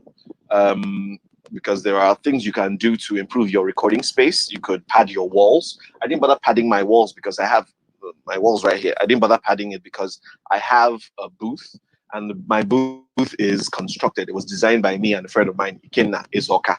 So you can reach out to people, producers in studios, and they can give you ideas on how to improve your sound. That's why I said to you, your voice is not enough. One of the things you're also going to learn from your training is having a call card. So you go for a business meeting. You're required to give a call card, or what we call complimentary card here in Africa. Actually, for most parts of Europe, especially because of the British English. If you're American, of course, you understand why it's called a call card. Now, you have your complimentary card, right? For voiceover artists, your complimentary card is your demo. Yes, you heard me right. Is your demo. Your demo is what you present when people need to know what you offer. So from your training, your coach can either do a demo for you or send you to where you can get a good demo done.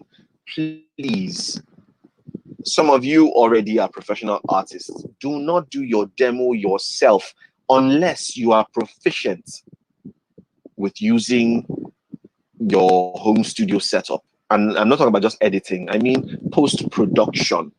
If you are not good with post-production, please do not produce your own demo.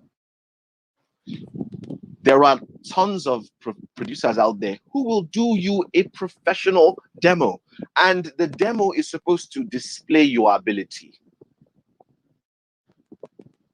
The mistake we make here in Nigeria and some parts of Africa is assuming that your demo should contain everything you're capable of doing. Yes, but not all categories. You cannot do a demo, and in one demo you have adverts, you have IVR, you have narration for e-learning, have company profile. If you're going to do a commercial demo, do a commercial demo. If you're going to do a narration demo, do a narration demo. If you're going to do an e-learning demo, do an e-learning demo. If you're going to do whatever category of voice you're doing, if you're going to do an animation demo, do an animation demo. You cannot put an animation character in the same demo you're going to use for e-learning. while that might show your ability, it will confuse your buyer, your client, your vendor, because as far as they're concerned, they had you in mind for a particular project, and they asked you, okay, so we have this project in mind, can you send me your demos? Why are you sending them e-learning if they are doing adverts? Why are you sending them tutorials if they are doing animation? Why? So you're going to learn that from your coach. That aside, now the next aspect that you need to, and this actually accounts for 80%. That's what, in fact, this is the reason why it is called a voiceover business. You have to learn marketing. Yes, for those of you that you like to block people from coming to you when they say, please now open one bank account for me now. You know we're family. You will market, and this is not multi-level marketing where you get 3 people and they will get people and to help you. No, you market every day. Different clients, different agencies, different producers, different producers of sound. You are going to produce your demos and give it to these people. And one of the good things you get from coaching and your training is that they tell you where your voice fits. So it already has helped you narrow down the people you can market to. Some of you are blessed and can do multiple forms of voice. We thank God. We're happy for you. But for those of you who have a particular flavor in your voice, where your voice is best fit for certain things, your training helps you understand where you should go. From that training, you can decide that, okay, you know what, audiobooks will be my thing, or e-learning will be my thing, or corporate videos will be my thing, or adverts will be my thing, or animations, or games, or toys, or voice of God could be my thing. For those of you who don't know what voice of God is the voice behind the scenes in your typical award ceremonies, events, and stuff, shows like that. That's the voice of God. So your voice could be tailored to those services. Your training helps you identify what your voice is tailored for. Your marketing now narrows it to who do you go to advertise to market yourself to. Now bear this in mind. While they might be looking for just your voice, your personality plays a very huge part in your marketing. Because if you are not presentable, if you are not friendly, I'm not asking you to be, if you're an introvert, of course. But that doesn't mean you can't be sociable, you can't be friendly, you can't be warm. If your attitude covers your ability as a voice actor or voice artist, I'm sorry, you will lose jobs very quickly. You see, there's a reason why even in the abroad, let me use the word in the abroad, that's how we call it, in the abroad. There's a reason why in the abroad, certain producers like using certain artists, not because other people don't exist on their roster, no, but because the people they pick are people who will give them very little stress and maximum output. Nobody wants an artist that will give wahala. No. So while you're adjusting your voice to match the needs of your clients or your potential clients, you also have to work on yourself, because a lot of people buy into the character and not just the voice. They buy into your personal character. I was told this morning that it's the person that Frank Edoho was as a person that led to them offer him the role for Who Wants to Be a Millionaire. It's your character. If you play bad guy kind of role or bad chick kind of role, do not be surprised that brands that like your demeanor will approach you. And that's actually where sometimes people get stereotyped. But sorry about it. It's not my fault. So you need to work on your attitude. Be presentable, be friendly, be approachable, be nice, be warm. Because when you're marketing to these people,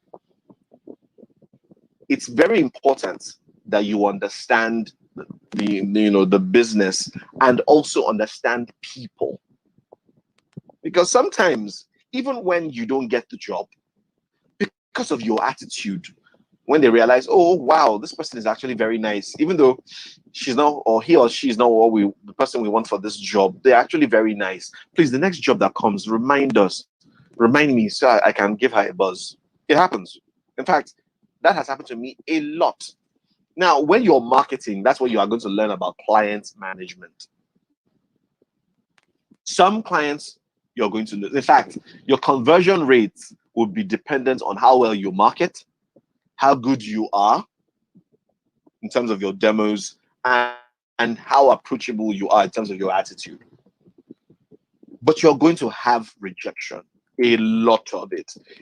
If anybody tells you that they are top voiceover artists today and have never been rejected, that is a lie.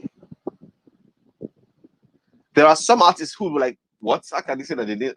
After all I did, you didn't know who I am. I'm sorry. It's not about your voice. It's not about who you are.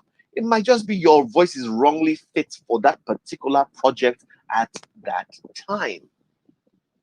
It could also be that somebody else who you think has an inferior voice might have the right interpretation to whatever script they are being given. And that's why some people get callbacks. So do not be afraid of rejection. It's part of the business.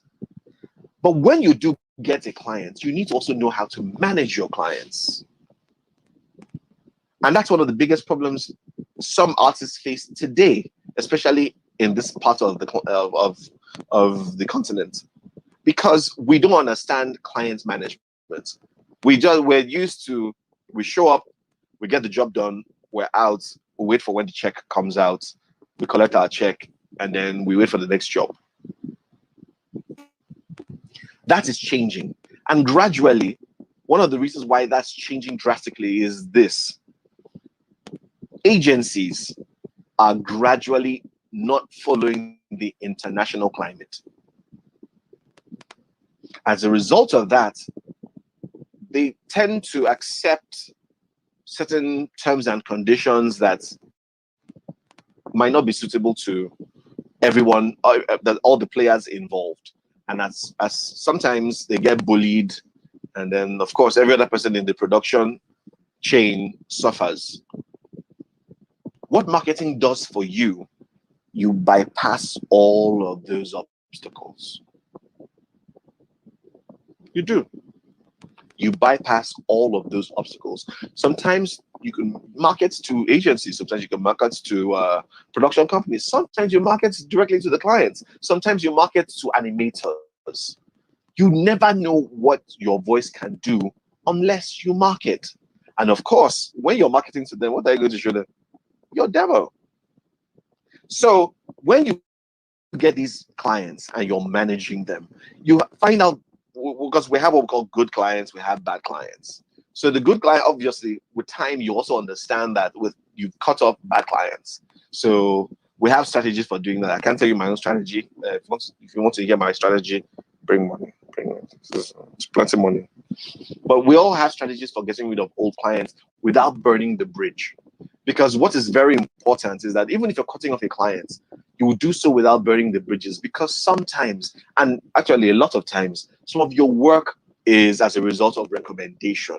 If you burn a client without considering the relationship, if another person approaches and says, hey, I saw this guy or this lady on your platform and does stuff for you guys, how can I get their contact? I beg, don't stress yourself. This one, I say, her attitude is terrible, or his attitude is terrible. And that is how you are burnt potential clients, because you got rid of a bad client the wrong way. There are nice ways of doing it without them becoming your enemies, so that they can still, because there's nothing as good as follow through jobs and recommendation-based jobs. Yes, you have return clients, your good clients, the ones that pay you on time, the ones that give you less stress when you do some jobs, the ones that pay you the right amount of money. But no matter how bad a client is, you don't burn them out of the equation unless unless you know they will not help in your future. But if you know they are connected, if you know that there's a forum in which some time or the other they might even grow, I suggest you don't burn your clients. These are the things you're going to learn along the way. And that is why we tell you, having a good voice or even being a professional voiceover artist currently in Nigeria, in the Nigerian style of things, is not enough. One of the things you're going to learn from your training is to pay attention to the international trends. Things change every time. The styles of reading 5 years ago are not the styles today. Back in the day, all robots were like talking like this. This is how they all talked. But now you will hear a robot tell you, let's see, what Anthony Joshua is a professional boxer who won certain titles in blah blah blah. Still a robot. Somebody recorded it. Somebody is using the person's voice. But they don't sound this way anymore. They don't sound like this. And that is because people pay attention to the trends and move with them. We are a bit slow in Africa.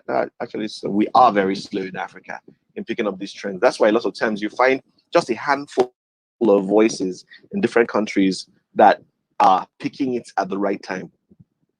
You're going to really find big associations or groups that have followed the trend in Africa. So I hope with these few points of mine, I've been able to prove to you that girls are better than boys. I think. So go out there. Hopefully, you'll be the one who comes out right. Take care. Bye, guys. My people, Africa to the world, na correct matter. As we dey full ground so, as Niger or Africa dem, it don reach make we start to reason the matter of our voiceover industry well.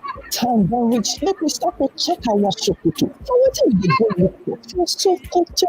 Originality na better thing o. Our voices, our idea, our style, our content, our hard work, e suppose full internet too. How we go take run this matter na? Na all we hand we dey. You're forgetting aboard this flight, the Voiceover Conference 2.0. We will arrive at our final destination by 1 o'clock p.m. Your pilot at Voiceover Workshop is a capable hand and just relax, and take your palm wine. Cool bottle pack of booze because you got nothing to worry about. You got 9, 8, 7, 6, 5, 4, 3, 2, 1. Welcome to the Voiceover Conference 2.0, evolving opportunities for voiceover in Africa. Sit back, relax, and enjoy the ride.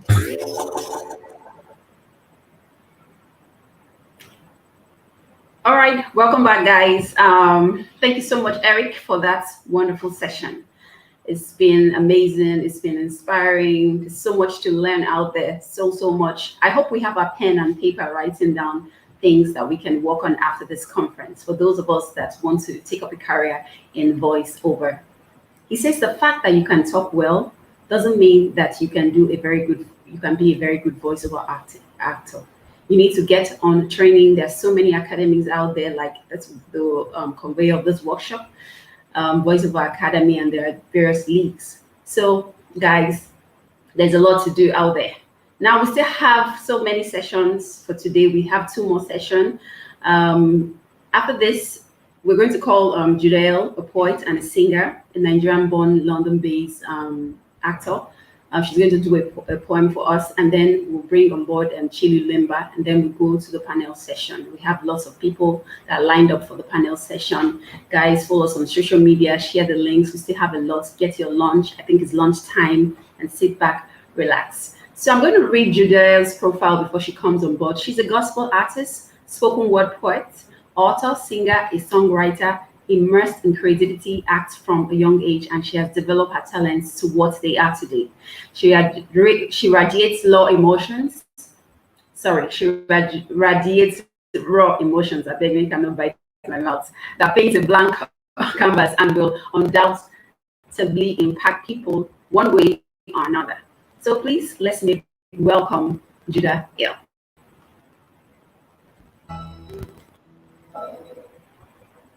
Good day.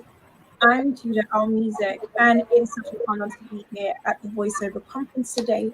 I hope that you have been inspired by everything that's been taught thus far, everything that's been shared, every discussion.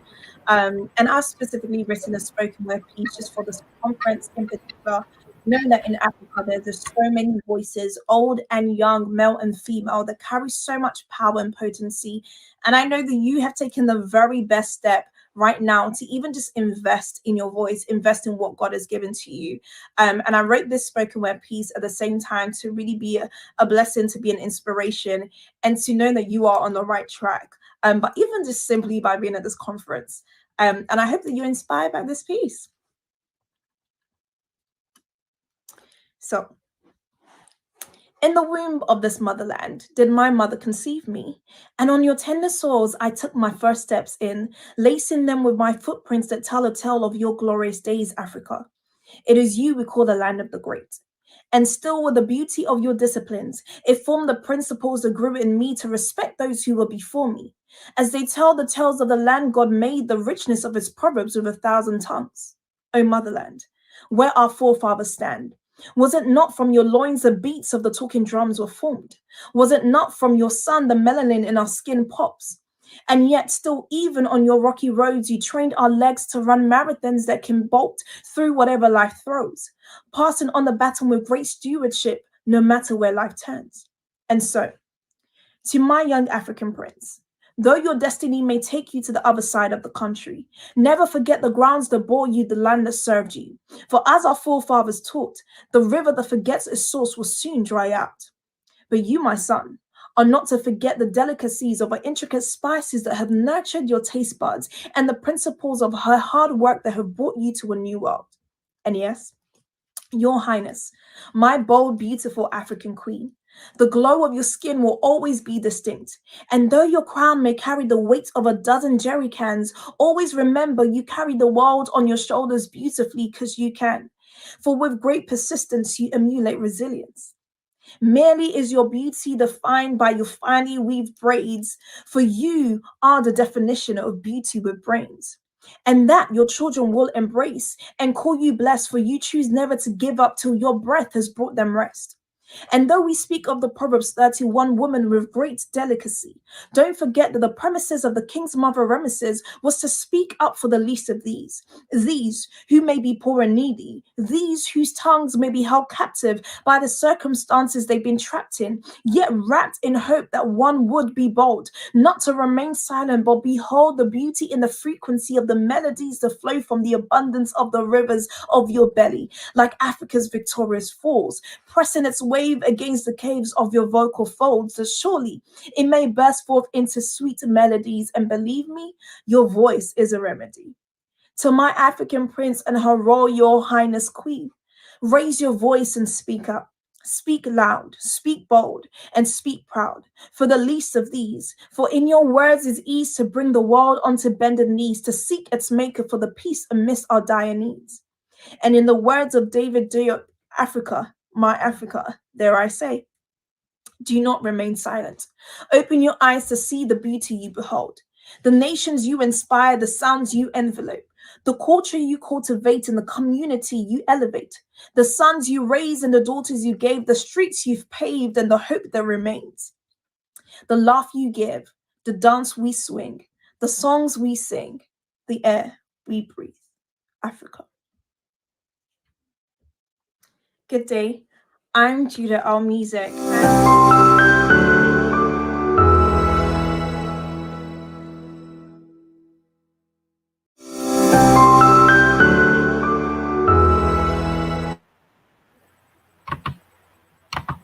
Wow, thank you so much, Judah L. That was wonderful.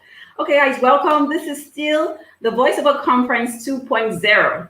We're about to get the plane to another level, so sit back, relax. Our next speaker is Chilo Limbe, and he's a South African-based voiceover actor. He was one of my facilitators for last year when I trained in October. And guys, you really need to sit and listen to him. So like I said, he's a South African-based voiceover actor who has 2 decades of experience as a voiceover artist, having started his career when voice was recorded on analog reel. Wow, that's a long time more. He consolidated his place as an in-demand artist even in the era of digital audio workstations. So from intimate narration of company training videos where staff use headphones to listen in to his voice-filling stadium and auditorium at events such as the Africa Cup of Nations opening ceremony, the Cora All African Music Awards, or the CNN Multi-Choice Africa Journalist of the Year Awards. His strong voice lends a sense of warmth, sincerity to countless projects annually. Ladies and gentlemen, please make welcome Chilu Limba.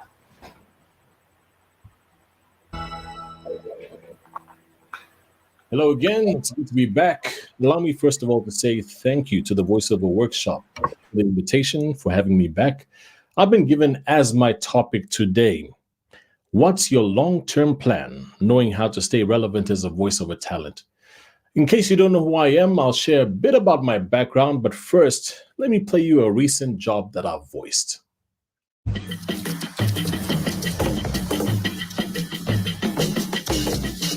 We are a million shades of green.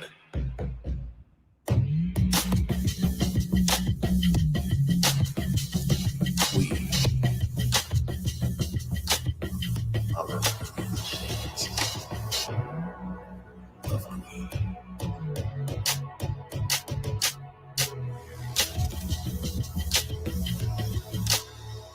Green, green, from heights that inspire our thunder. Green, from the place that sparked our freedom. Green, from our homegrown food. Green, from the places that lead us to victory. Green, from places that ignite our passion. Green is the color of our hope, of our pride. Green, from the moments that bring us together. We are bringing all our greens together for Mossy's new look. Our Mossy, our green. So that was a job for Mossy, one of Zambia's favorite beer brands, one that I grew up loving and enjoying before I became a tea fella. Well, hope you're taking notes. I might say something profound as we continue today, so I do hope you're taking notes. So who I am. My name is Chilu Lemba. I'm a Zambian entrepreneur based in Johannesburg, South Africa. I trade in voiceover services. Now, that might sound strange to you right now, but I'll come back to that. I'm considered a voiceover veteran because I've been in the business for about 25 years. I'm an author. I've written a memoir, which is titled Finding My Voice. I'm also a podcast host. My new podcast is called The VO Plug. You can check it out. It's on Spotify and Apple Podcasts. So let's unpack this topic. What's your long-term plan as a voiceover artist? Now, talking about future plans is kind of touchy because we don't know what tomorrow holds. And I remember a comedian was asked the question, what would you like people to say about you after 100 years? And his reply was, well, I hope they say he looks pretty good for his age. That's a terrible dad joke. Terrible, terrible, terrible. But let me start by telling you about my long-term plans. So I'm 45 years old now, and I think my long-term plan needs to include me winding down in a sense. So can you guess what my long-term plan is? Is it being a voice in a global blockbuster like The Lion King 4? Is it starting a voiceover or casting agency? Is it owning a high-tech voiceover studio? The answer to all those is no. Here's my plan. Currently, it's to make as much money as possible so that I can finish the projects that I have, some of which will allow me to quit voiceover because then they'll start making income that will match my present earnings. Does that surprise you? Does that surprise you? A younger version of me definitely would have been surprised by that answer. My former boss, for example, who was my mentor as well, Mr. Errol Hickey, he owned a radio station where I worked at. He was a successful businessman, successful voiceover artist. And at some point in his life, he wasn't so passionate about voiceover. And I always found that confusing. But now I realize that, yes, there are things in life that I love more than voiceover. Traveling, for example, organizing events, writing, making music, doing podcasts, and some things I'm probably yet to discover, but I don't have time at the moment. My email is full of scripts and scripts and scripts. Basically, I don't want to be in a Mel Blanc situation. Now, what is a Mel Blanc situation? That photo that you're looking at on your screen right now, that is a photo of the legendary Mel Blanc, who was the voice of Bugs Bunny and Tweety Bird, and apparently more than 1,000 characters. These photos are from his bedside as he was recovering from a terrible car accident.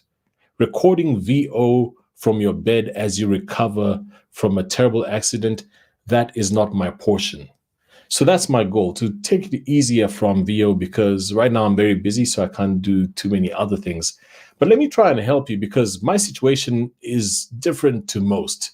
Some people's goal is to be as busy as I am right now. So let's try and work backwards to help you understand and give you some insight into how I got myself into this mess. Call it a mess. So a goal that you should not pursue is being the #1 voice artist. And I hear people saying, stuff like Chilu's voiceover, #1 voiceover artist. It's a flimsy aspiration. There's no such thing, first of all, as the #1 voiceover artist. There's no such thing. It's a fallacy. I mean, how do you measure #1? Is it in the earnings? And how do you know what everyone else is earning? Is it the quality of the voice? That's immeasurable. Are we talking about #1 in a specific genre? Because remember the different genres of voiceover. So if your goal is to be #1, that doesn't help anyone. That doesn't help you. So have realistic goals. I'll use examples from the ones I shared earlier on. If your goal is to be in a blockbuster movie, then what you need to be doing right now is learn about the industry in the US particularly at every chance that you get. Don't just watch those behind the scenes of guys doing animated voiceovers in movies and thinking, aha, I'm ready. No, go online, find out who the casting directors are, who put people in Disney movies or whatever. Engage a coach that specializes in drama or animation, perhaps enroll in acting classes, find out whether you can do these VOs from Africa using tech like Source Connect to supply services to Hollywood studios. Investigate whether you have to move to the US. Basically, what I'm saying is do your research. Or you can check out the opportunities that exist in your neck of the woods, which is, I think, a better thing to do. In my situation, a friend of mine once said to me, he said, I know you're busy because there are times when I hear you a lot on radio and TV and I realize you're busy. What he doesn't realize, what most people don't, is that I make the most money each year from work that is never seen on TV, never heard on radio. Work such as telephone on hold messages, narration for corporate videos, training and e-learning videos, company inductions, stuff like that. Radio and TV ads are just part of the voiceover opportunities that are out there. So in short, have realistic goals. Find out what's happening in your neck of the woods and do that rather. #2, is your goal starting a casting agency? As I mentioned earlier on, if it is, then perhaps find a retired casting person or an owner of an agency in a different region and then pay them money to consult. If you're weak at admin and doing contracts, etc., don't even consider that dream unless you're partnering with someone that's good at admin. I could go on giving you examples, but the bottom line is you're better off setting yourself realistic goals. Now, if you notice, up until now, thus far, especially what I said in my introduction, remember I said I trade in voiceover services. Most of the thoughts that I've shared revolve around this. Do you want to make money or do you want to be popular? Because you can do both, but I probably need to recenter you. Voiceover is a business. It's a big business, but it is a business. Whatever practices apply to business in general, that's what you need to apply to voiceover. So forget about the sexy side, the influencer type photos on Instagram of us in fancy studios with expensive microphones and expensive headphones. Those are cool, but we're not here to just have fun. Voiceover is about billing, invoicing, negotiating, following up on payments, blocking bad customers on WhatsApp, networking, delivering quality work, etc. It's a business. Business practices apply. That's why I always talk about stuff like punctuality. Punctuality is important because if you're late for a recording, you're potentially losing your client money in studio time that they've paid for. That's bad business. If you are doing stuff like in the middle of a recording, taking a selfie or a video of yourself in the studio, you're not fully present in the session. And that's what you've been booked for. That's what you've been paid for. If you see a selfie of me, then it was either taken in my own studio, in my own time, or after a recording session at a different studio, but not during a session because you have to be present. And that's why I also don't encourage stuff like once the recording session is over, you staying to start chatting with the sound engineer. Because yes, your session is done, your voiceover is done, but people still have to mix that ad. So get out of the studio. You know, your part is done, but theirs isn't. Voiceover is a business. In fact, what's happened, I think, to blur the lines of fun and business and stuff is social media. Social media has confused things a little. Some brands that we work for would rather that we be invisible. And we should respect that. It's not about us. It never is. We are the voices that lend our skills to advance the messages of businesses. And that becomes tricky terrain in as far as social media. I'll give you an example. So I joined TikTok, and within about a month, I did a video which amassed about 500,000 views. And that was a thing called the Voiceover Challenge. 500,000 views was good. Yay. So I thought, let me do another original video. So I did one where I filmed myself in my own studio, recording an ad for one sports brand that I work with a lot, sports channel. And my idea was that I will show the before and the after. The before being me recording the voiceover, and the after showing the finished product. And my TikTok video looked amazing. And I was pretty sure the potential for that was way past 500,000 views. But I decided to check with the head of production at the channel, the same sports channel. And he consulted widely and then came back and asked me not to put it up. And I fully understand. It goes back to what I said earlier on. He said, he sent me a text, he sent me a WhatsApp message, and he said, the biggest concern we have is backlash. If there had to be backlash, we wouldn't be able to control the PR behind it. What did he mean? Think about this. If there's a scandal around me as Chilu Lemba, the headline would then be, the voice of Channel X has been in a scandal. And all of a sudden, that channel or that brand has to start spending money to fix a situation because they're associated with me, because I publicly put it out there that I'm associated with them. And I mean, even yesterday, I was having a conversation with my wife, and I said this. I thought it was profound, but my wife sometimes will give me a side eye when I think I'm being profound, and maybe I'm not. But here's what I said to her. I said to her, me and other voiceover artists in general, we're like crayons used to draw a piece of art, but we are not the artwork. That's deep, right? Somebody text my wife and tell her that I said something deep. So all I'm saying is just tread carefully. Make sure you think before you post on social media. Back to my point, voiceover is a business. We are having fun, but we are not doing this for fun. Because voiceover is a business, if you want to make money, here's something else to think about. You need somebody on your team or in your corner whose goal it is to make money with you. I'm not that person, so if you're DMing me, you're wasting your time and you're wasting my time. I have no ambitions to own an agency. So spend time researching who can be the agent that represents you, because if you make $100 or $1,000, that agency will be laughing with you. So they'll be looking for opportunities for you. They'll do your admin, and ultimately they deserve a cut from your earnings because they've worked for it. Again, do your research, find out who the people are who can play that role in your life. So now, how can you be relevant as a voiceover artist? Be intentional about getting knowledge.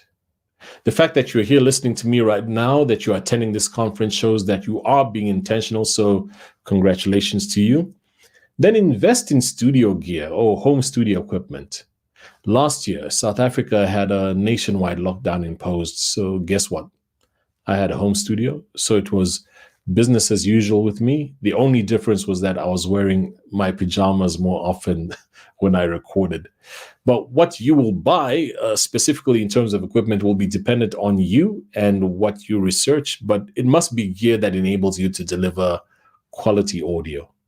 I have some world-class gear, but I didn't start off that way. If you're curious as to the gear that I'm running, I decided to see what the top tier artists in the States are using, and I invested in a similar setup. So I have a Neumann TLM 103 microphone, which is good for when you're doing corporate deep narration. That's very good. I have a Sennheiser 416 mic, which I use a lot for like sports promos, punchy recordings. And then I have an Apollo Twin sound interface. If you're starting out, you could get away with much more cost-effective gear. I mean, during lockdown, for example, I was using an Audio Technica 2035, which was linked to a Focusrite Scarlett Solo, which produced some fantastic results. The bottom line is you have to consider getting good gear and then learning the software. I'm sure there can be a whole masterclass about the tools that you can get and stuff like Source Connect, which I mentioned earlier on. I do have Source Connect. I rarely use it. Because most times what clients or producers want to do is join a session using Zoom or Microsoft Teams or even Skype or sometimes even WhatsApp. And you have to figure out technically how you configure your software to record you while at the same time allowing for your producer or your director to listen in. If you're intentional, then over time you will acquire these skills. I mean, for those of you who are technically advanced, can you believe that although I've been using Pro Tools since 2007, Pro Tools software, I only learned the punch in and out function and how to put markers in my session this year, like 2021, a few weeks ago, actually. So over time, you will learn these things. Lastly, be present. Be fully present when you're doing your recordings. Lock into what the script in front of you is, understand it as best as you can, listen for what the vision of the director and the copywriter are, what the vision is that they had for the script rather, and execute. Because if you keep doing your best with each session, word will go around that you're knocking these out and you'll get busy, you'll make money, and hopefully you'll meet your responsibilities and fund your dreams. And then good. So the topic today for me was, what's your long-term plan? Knowing how to stay relevant as a voice of talent, and I hope I've given you some things to think about. Thank you for the opportunity. Remember to check out my podcast, The VO Plug with Chilu Lemba. It's on all your favorite podcast platforms. Check me out on social media. The handle on Instagram, Twitter, Facebook is @ChiluLemba. That's my name. Peace and God bless.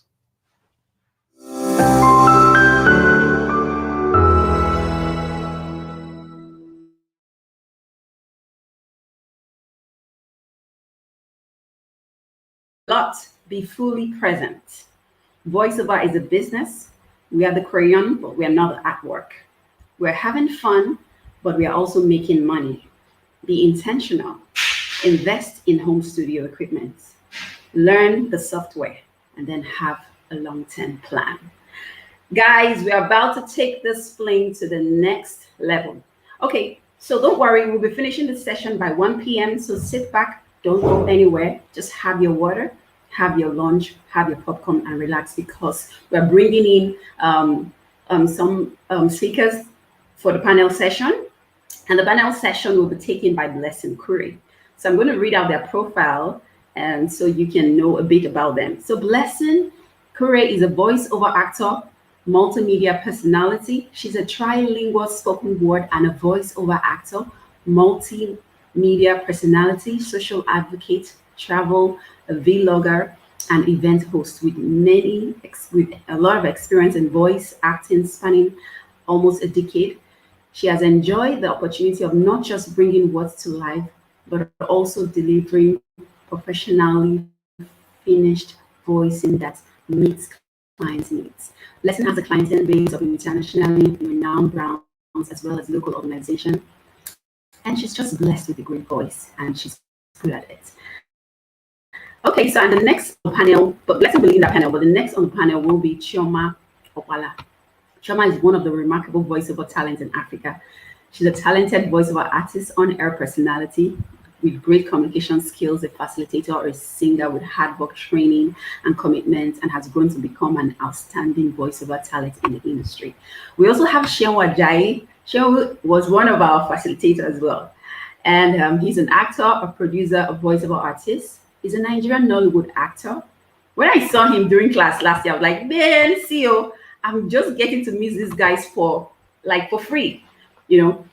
So Shenwo is a filmmaker, voiceover artist, model, and a media entrepreneur. By practicing the discipline of being an actor, master of ceremony, and voiceover talent, he has in the past 12 years been in the business of communication via various platforms, filmmaking, television, theater, radio, and live events. Please make welcome Blessing to take over this session. But before then, just wait a minute. I have Eric, who was a speaker initially. He's also going to be part of the panelists. And like I said earlier, he has done over 2,000 voiceover jobs under his belt over the last 15 years. Eric Maximo Ekweme is an excellent choice when you need a fresh, versatile, and naturalistic charisma guy next door. Let me talk about him. UX corporate but professional. Ladies and gentlemen, please welcome Blessing Curry as she takes over this session. Thank you, guys.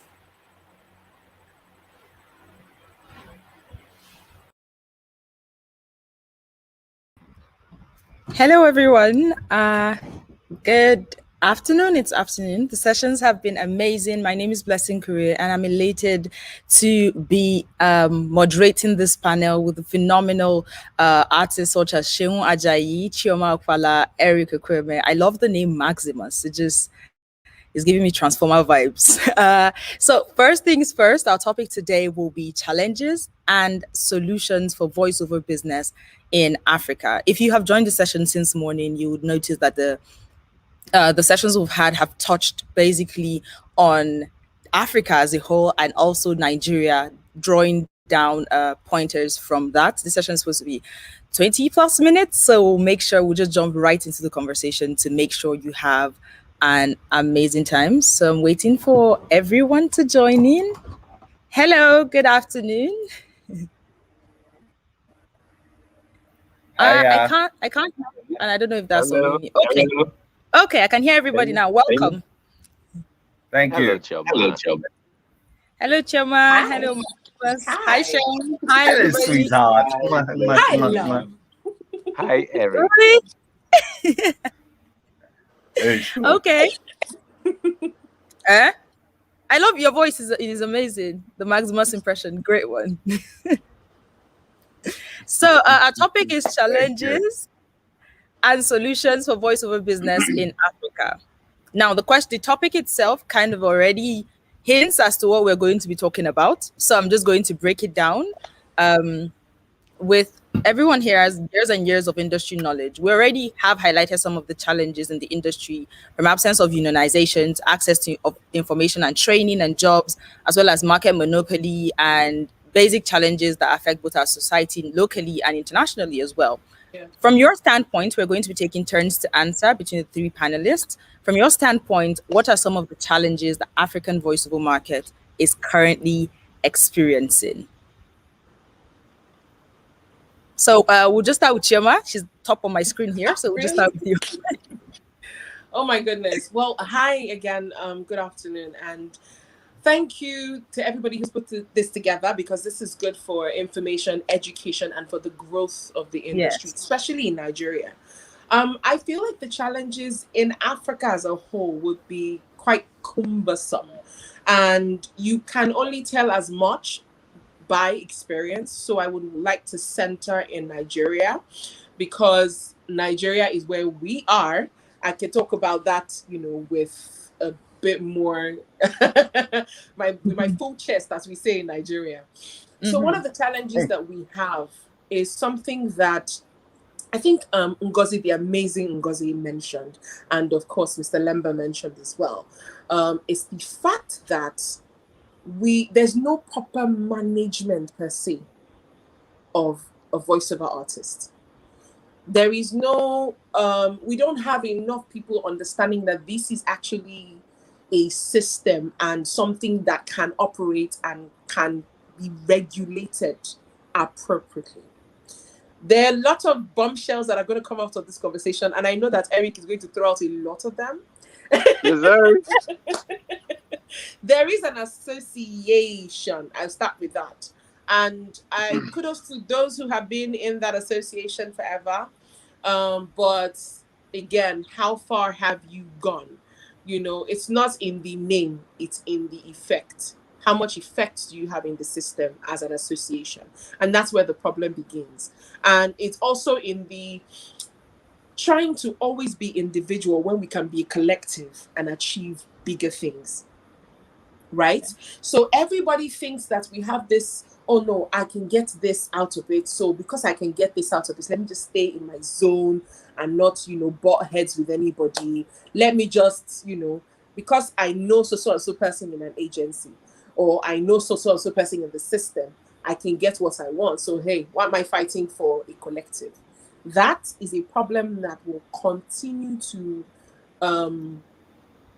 keep us down and hold us back. The second thing is the fact that we don't know. I think a lot of us don't grow. So there are a lot of people who have been voiceover artists decades, right? And they sound the very same way. If I hear your voiceover from like 15 years ago, and I hear your voiceover 5 years later, you sound the same way. Take a back seat. That's the truth. Because Ngozi was just, look, I wanted to hug Ngozi. Ngozi, I Bluetooth hug you. She did. I just saw a message. Yeah, she did drop some fire. She slayed. She just killed it. She butchered it. I don't know. We're just selling the markets now. The fact that people don't realize, I appreciate what she said about a lot of the ads on radio, because they're that crappy. With love, they're that crappy. People, and I have to say that it is not totally the fault of the voiceover artists. Y'all, listen, y'all want me to say the truth, right? Go. We are with you. It's not only the fault of the voiceover artists, it's also the fault of the system, the agencies, and of course the brand owners. Yes. I don't know if anybody has seen this ad, and I still wonder why a lot of people didn't see it. It's an ad that was done with Pepe about cars. It's an international ad. It's not a Nigerian ad. It's actually a TV ad. They'll put like a jalapeno, and then they'll put a classic car, because I don't know the names of these cars. I'm horrible with them. But they'll put like a jalapeno, and they will, give it center stage. And they're talking about it. Next thing you see the exact color, like the beauty of another car, and you should hear the voicing. But Nigerians, a lot of the brand owners still think that Nigerians are dumb. From back in the day when we used to do, have you seen this? The one The one they always icks me. Do you know the new Blackberry 10? Oh, you can. I don't understand that ad. I would never understand that ad. It felt like it was for it felt like it was for people with a mental disorder. I'm going to stop there so that I don't kill anybody. Yeah, No, but it's true. let's just Thank you. maintain peace. Let's maintain peace. So because of how Maximus has been with facial expressions, we're just going to move to Sheun first. Maximus, just so that you take time to harness. So Sheun, what are some of the challenges in Nigeria and Africa as a whole? So just like Joma said, I think it's important for us to, I'll put it in perspective better if I spoke about the challenges in Nigeria and I spoke from a standpoint of my own experience. Yes. What I think, first of all, is I think that we have empowered more individuals than we have empowered institutions. There are so many powerful individuals in the voiceover industry, but not enough powerful institutions. What institutions do for us is that they help us to maintain structure regardless of whoever's ox is gored. So, for instance, if there are standards against things like irregular extension of contracts for voiceover artists. For instance, maybe you do a voicing and sometimes you don't even know how long it's supposed to be valid for. You don't know the duration of the contract. Yes. And the brand goes ahead to use it for 5 years straight. If we had institutions, yes, and this is not just to put it on Avoir or anyone. It's just if we had the right institutions that you could make complaints to, or that could strengthen your argument or your standpoint against being taken for granted, being badly treated, then it will not happen. I have the experience of being I think in 2018. In 2018, I stopped working with agencies. I stopped taking calls from any agency because I kept getting shafted. I kept getting shafted by these agencies who would tell me they have a 90-day payment cycle. They'd say with a smile, and 90 days becomes a year. Like, seriously. I still have checks being owed to me that I have forgone. But I don't take calls from agencies. When I do, it will be that someone called me, they know my work, they want me to do the work, and I would say categorically, sir, I'm going to get paid up front. Now, me, I can do that because I even have a brand outside of voiceover work, which projects me as, in quote, popular. Do you get what I mean? It projects me as, in quote, popular. But not everybody can do that. Maybe Chioma can do it. Maybe Eric can do it because he has a brand, she has a brand within the voiceover. That's what I'm saying. We are becoming strong individuals as opposed to but collective. we are not building institutions. That's number one. Number two, it's like it's becoming an all-commerce thing. It's becoming an all-commerce thing. People just take for granted the fact that, oh yes, these guys go. Okay, I think his internet connection was lost somehow, but hopefully he'll be back. So he did raise valid points about not empowering individuals as opposed to institutions, and I think a lot of agencies will be careful if they know that there are repercussions. It's just like the labor union. There are things the government would just wake up and do, but they know that there's going to be backlash from the Labor Congress, or people are going to hold them accountable for this. So the voiceover industry, this is just another call for us to have one of those. So we're just going to move to you, Eric. You're rubbing your palms like in a villainy way, just love and light. But what are the challenges? Because Remember that we said love and these are light. the things that I like to bring up once in a while. So this is where the problem is. There is no market in the world where you don't have individuals who are separated from the collective. However, in Nigeria, we were forced to have the individuality because the collective wasn't functioning. So this is the thing. We have these very odd ways people do business here in Nigeria. So you have an agency or a bunch of agencies fighting for a client, pitching for a client, and then you sign some ridiculous terms and conditions, and you expect everybody under you to somehow accept it. Now, this is the problem with the collectives that exist. First and foremost, they were not formed the right way. For instance, one of such associations, which I am a part of, was formed by the Advertising Practitioners Council of Nigeria. How are you an independent association if you were formed by an association that only handles adverts? So what happens to the categories that, like animation, where a friend of mine who's also somewhere in the comment section, Remy, is a champion for animation.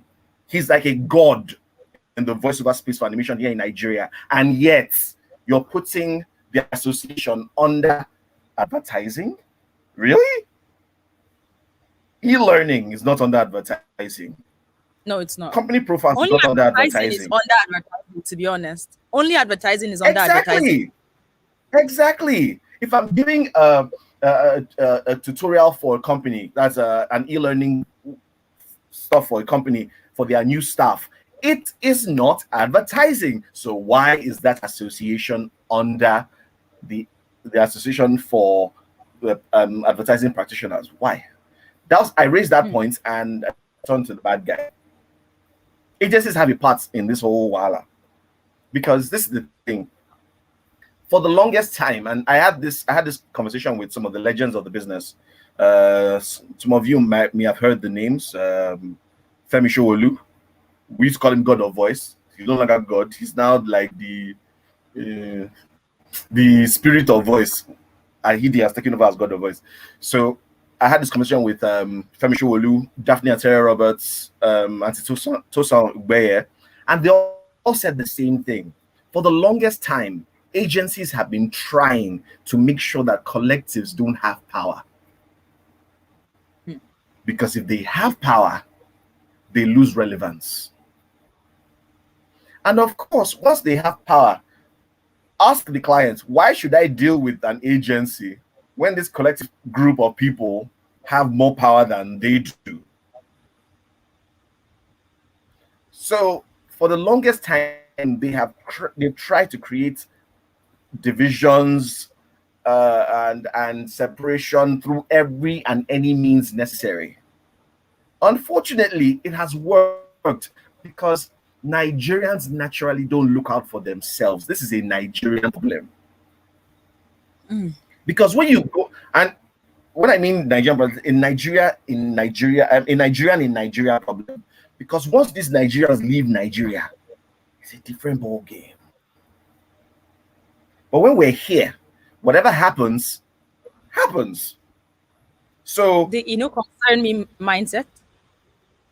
No, not even that. It's the why be saying that you go reach there first. Why should I celebrate him or her? Why should I follow his plan or her plan? He get more jobs past me. So why I won't follow and do the same thing? I know we'll get work, you'll get work, it will collect all the money. But there's enough space for everybody. That's the thing. They don't understand that. And now this Everybody is the thing they don't has their niche and understand. their voice. Yes, but this is what they don't understand.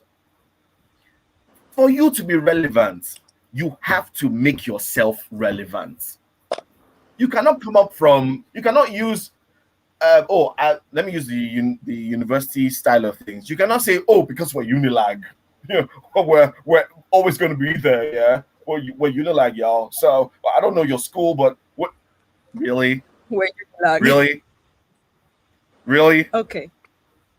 Okay, you did raise valid points, and we all did. I really hope Sheon can get back so he finishes up his conversation as regards the challenges. Now, I'm going to raise an issue that, as a voice artist in northern Nigeria, right? I'm not resident in Lagos.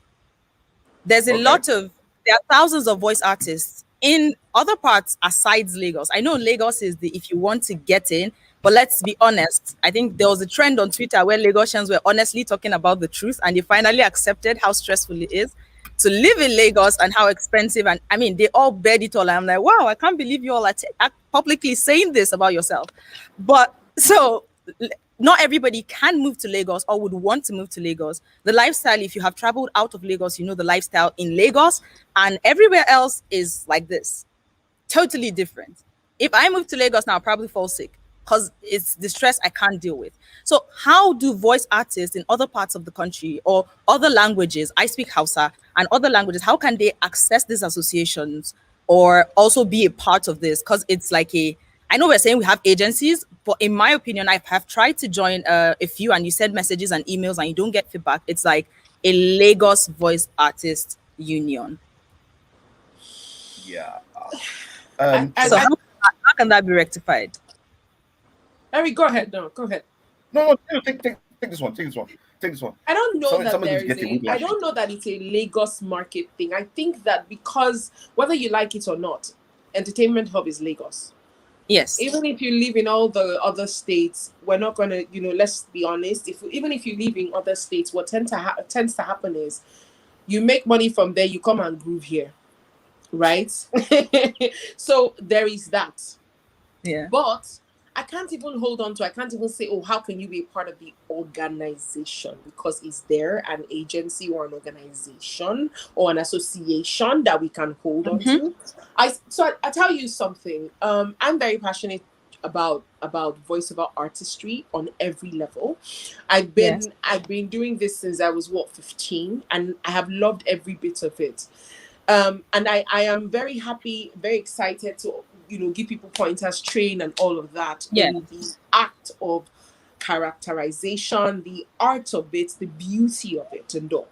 I remember that I was so excited. I just wanted to share with a bunch of people, not just about being a voiceover artist, but doing public presentation, whatever curve you wanted to find yourself. Okay. And some years ago, back in the days of BlackBerry, I put together a seminar. It was called the Voice Seminar. And it was geared towards just getting people to understand that your voice is such an opportunity to do so much and to be heard in the right way and all of that. So the art of the voice, basically. And I had a bunch of people that I'd spoken to, and I put the word out there. And I was in Avoa as well. And, I'd spread the word. And I remember that two particular people in the said association put out broadcast messages saying, oh, how can somebody just come and teach people, voice artistry for 2-3 days? It's a scam. Oh yes. So you see the system, there is no system to join. Okay. There is no, and these people are people who these are I get it. We get the message. They're aged, yes. They're aged in their work, but that's not the point. When you talk about these things, right? How can you be a part of it? You live in 2021 where opportunities are boundless now. There are no boundaries anymore. Mr. Lembe just made a point right now. I mean, you can do this just about everywhere. The first question is, do you have what it takes? You cannot by yourself know that you have what it takes. And then you'd also need to realize that the markets are different. In in the northern part of Nigeria, I served in Bauchi. I was there for a year. I've been in Abuja. I've been in a few places. In the northern part of Nigeria, when you're doing voiceover for a job, you can't do it the same way you do it in Lagos, even if you're doing it in English. And I know that Blessing, you would understand what I'm saying. It's not so much that we cannot speak Fone there. It's that there is a level of down to earthness that you must get to for that specific state that helps pass the message better. I think it So largely you can depends on start. the station and the target audience It again. also depends on the station. Yes, Because yes. Bauchi is not as open as other places like Jos, for instance. I agree with you. I absolutely agree with you. But I'm saying that now these things differ. The way that you do a voice for someone in Nigeria, if you're going to do it in another African country, there are going to be tweaks. Do you understand what I'm saying? So start from that place that you are and start to milk your market, because there is a market where you are. And as you milk the market where you are, there's also the opportunity to promote your stuff on social media, online. That is already available for you. So the world is right at your doorstep. A lot of us, and the truth is, as you grow, you will find opportunities will find you actually. As you grow, as you put it out there, as you push yourself, as you try to also keep growing and learning, and trying to connect with other people that you find are good, right? This is how you start to grow within your community, within where you are. How many voiceover artists are you guys? Do you give yourselves do you sit down and say, oh, okay, you know what, I heard you do this voice, there's something that didn't quite sit well, what do you think? I'm thinking, because we do that to ourselves. Eric and I, the reason we're friends till today is because even in the studio, we are correcting each other and we're very open to it. So it starts from little things like this and it grows. And before you know it, people will start to hear of you before you even realize that people are hearing of you. Somebody will call you and say, oh, I heard you on, somebody has worked with you. They gave me your referral and can I work with you? That has happened a lot. I mean, that has happened to me a lot. Okay, thank you very much. Eric, do you want to shed any more light? Because we have to get into the solutions, which I think we touched a bit into somewhere in this, but then we have to designate a heading to it. What can be done about these challenges? What we can do is, it's not far-fetched. So first of all, slowly but gradually, we're moving into that space where we're trying to catch up with the world's trends. And the world's trends states that while you guys can be collective, your marketing is all you need. So if you heard my my talk earlier, I emphasize that 80% of your business is dependent on your marketing. Now you can market from anywhere. Some people have different ways of doing things. Yes, the hub is here in Lagos, but this is how some people conquer that space. They made a name for themselves where they were, got invited to do work in Lagos, made more of noise with what they've been able to accomplish, and then vanished again. A typical example is Ahide. Ahide was popular outside of Lagos. He was invited to Lagos to work, and after making a name for himself also in Lagos, he went back home.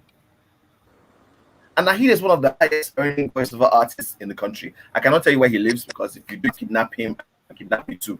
But what I'm trying to explain is you can do that. Now, some people might not have the opportunity to come to Lagos. Fine. Some of these agencies have social media platforms. Some of these clients have social media platforms. And if you do a lot of proper marketing, but what I mean is not just the social media, not just the Facebook and Twitter. I mean, I'm talking about also the LinkedIn social media part of things. Most people don't realize how important LinkedIn is in marketing, especially in the 21st century. Now, if you have an idea of how to market yourself to these people, and you will get jobs even without entering Lagos. I have gotten jobs from different parts of the world, and I don't have the slightest inclination of what their country looks like. In fact, I think it was 2017, 2018. I did a job. I did a job for Rwanda, and the woman was arguing with me that no, you're from Rwanda. The way you sound is. I said no, I don't sound like that because the way I talk like this doesn't mean that I'm from Rwanda. I can imitate your accent. It doesn't mean that I can necessarily come from Rwanda. And she didn't believe me. She said, "Look, I can tell your province." I was like, I had to carry my laptop and show her Lagos bus is passing in front of my house. Like, we're Lagos. This is Lagos here. Lagos So here. Yeah. yes. Now the thing is, people have that misconception that you have to come to Lagos to get things done. Well, to a certain extent, yes. But you know, what some people have found out the hard way is this. Because the climate is changing and clients are now more immersive into the experience. They want to find out who is the voice that did this thing. I don't want to just hear the agency tell me that, oh, we selected somebody. They want to know who did it. So sometimes you can actually market directly to the clients if you know the right emails to send or the right channels to go to. If you do that, you can cut that equation of the agencies out of the way. Yes, I think some people the do word it. right. Choma does it. I is do it. fundamental. The word Yes, right. that's the essence of right. training. And that's the essence of training. You have to Now I'm learn only the highlighting it in for the the people, training. it's for the people watching in the comment section. I'm following Yeah. some of the comments and then like right. Yeah, so because it's one thing to go for a voiceover training for sake of performance. It's a different thing to learn voiceover tricks and trades for marketing. They're not the same. Yes, because marketing is a very broad spectrum, and you know most people think it's one way or the other. It's not. You know, when I was listening to Ngozi much earlier today, she touched about certain things, and Choma pointed out something. Yes, all the adverts you hear in Lagos are rubbish, but guess what? That's what the Lagos person wants. Calm down. Not Calm down now. okay. You Calm people, down. your voice. So not all. Calm down now. Oh, what's strong with you? Anyway, but the thing is, if I'm doing an advert for my home state, Anambra, I will not talk like so. I walked into a bar and I saw this ravishing girl. That will not fly. I will not switch fly. down. So I walked to a bar and I saw this ravishing looking girl. You know, that's what I'm going to do. I'm going to switch down to their level. Unfortunately, one of the problems we have here in Lagos is that they'll tell you, you know, this is what the client wants. Clients most times don't care about what the end user wants to hear. They care about what they want. So one of the things you learn from those of you who are not in Lagos is once you get this training, you can market to them and even point out some of their mistakes. I see clients love when you give extra value.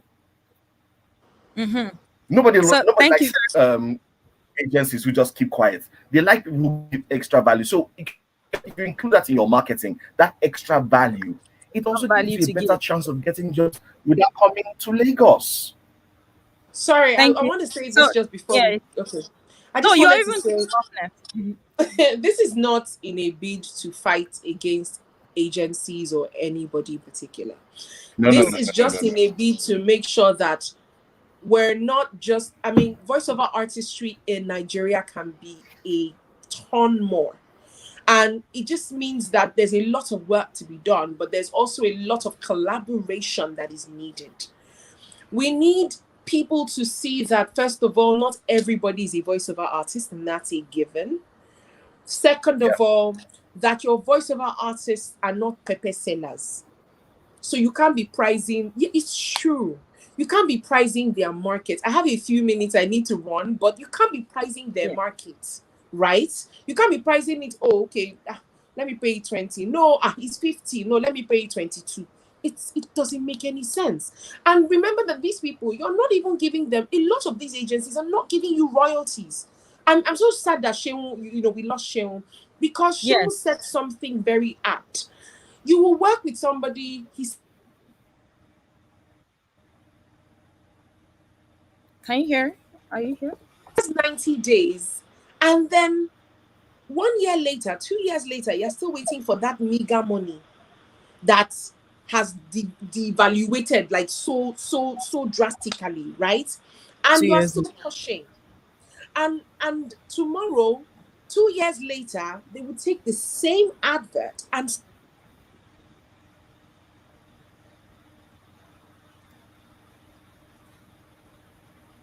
world. Guess what? People are looking at you and saying, very rich. Hey, they are making money. I'm hearing your voice everywhere. Meanwhile, you are counting bridge. There is hope. There is hope, and we can actually get there. But we just have to Chopper, all don't be kill me, I willing beg. I'm sorry. I'm very sorry. Okay. No.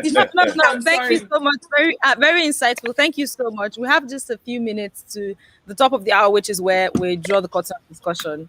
But thank you so much. Is there anything you would like to add? Welcome. You are muted. We can't hear you. Hello, hello everyone. Hi, welcome. I decided to look sharp, see, what do you feel? You look sharp. I wanted to ask Choma which make she cut small soap of her internet soap give us, because her internet is looking lit. If you know what I have been through today, you will pity me and you'll be celebrating this internet. I celebrate the internet. I think this is even part of the challenges that we are facing. Internet. Exactly. These are some of the things that we don't even talk about. I was even hoping that if some people are on YouTube, if they have questions, maybe we could even take one or two I was going questions. to ask you. I was going to say that anybody who has any questions can ask them now. Yeah, so if you have questions, I know that Mr. Eric is here. He'd like to answer question where. And since Choma is still here, and Blessing, you're doing an amazing job. Thank you so much. Let's keep for a few minutes. Thank you. Yeah, so you can go on. So I'll just look out for questions on there, and then we'll ask, and we can all talk about them. Thank you. Okay. Thank you. Kingi made a very good point about the internet. Wait, Kingi, mute your microphone. No vex, I not talk anything. You did that just from my ear.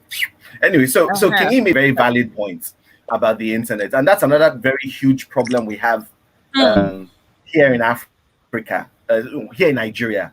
The rest of the world has migrated from data bundles to unlimited bundles, so you pay based on what you get.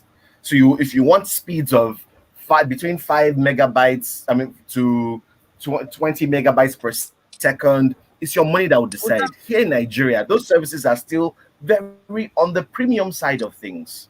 So you're going to pay an arm and a leg.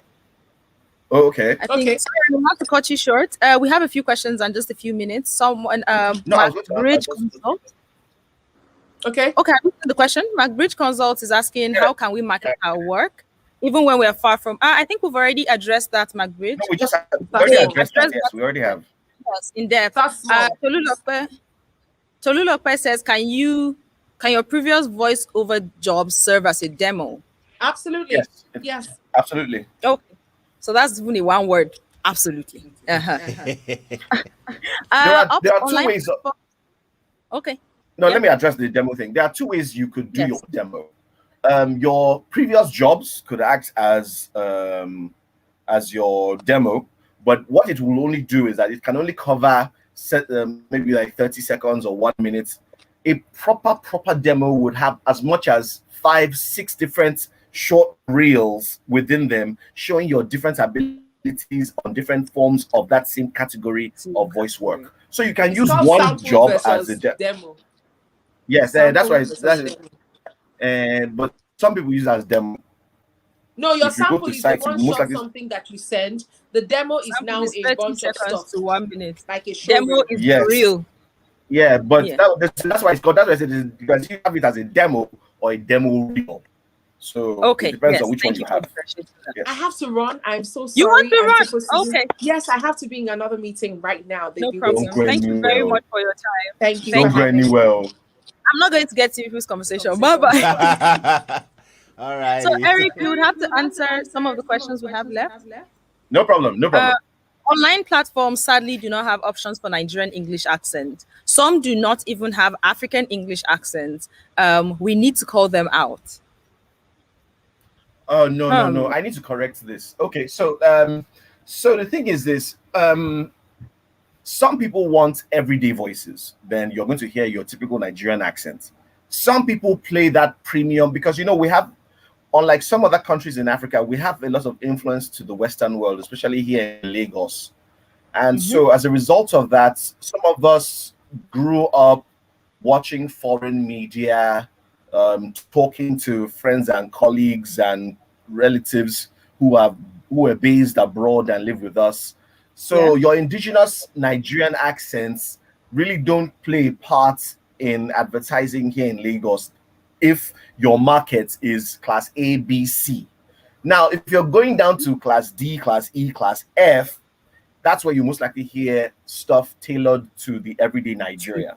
So if you're doing an advert for UBA, it's for maybe their end of the year, or you're doing for some other premium brand, they expect that you speak with certain accents that they're not entirely foreign, but they are not purely Nigerian. If you understand what I'm saying. Something Let me give an the example. class that comes with it. Yes, brilliant. You just took the words out of my mouth. Something that has class. And class usually means that I won't talk this way, except, of course, I have an advert to do, and I need to sound the way my employers want me to sound, if you know what I mean. Which is the ultimate goal. I can always, yes, that's the ultimate goal, because you want to hear Dr. Emmanuel Afemihe is the coordinator of the Voiceover workshop. You're not going to hear Dr. Emmanuel Afemihe is the coordinator of the doesn't work. That's Nigerian English. And now that's why we have pidgin. That's exactly why we have the pidgin category. So that when you can't pass the message in English, we go to pidgin. Next question. So we're overshooting time with a few minutes, but we'll just quickly go through them. She's saying, I think the person who asked about the accents also said for platforms like Fiverr, I think generally, I'm just going to address that quickly. The international scene sees Africa as one whole.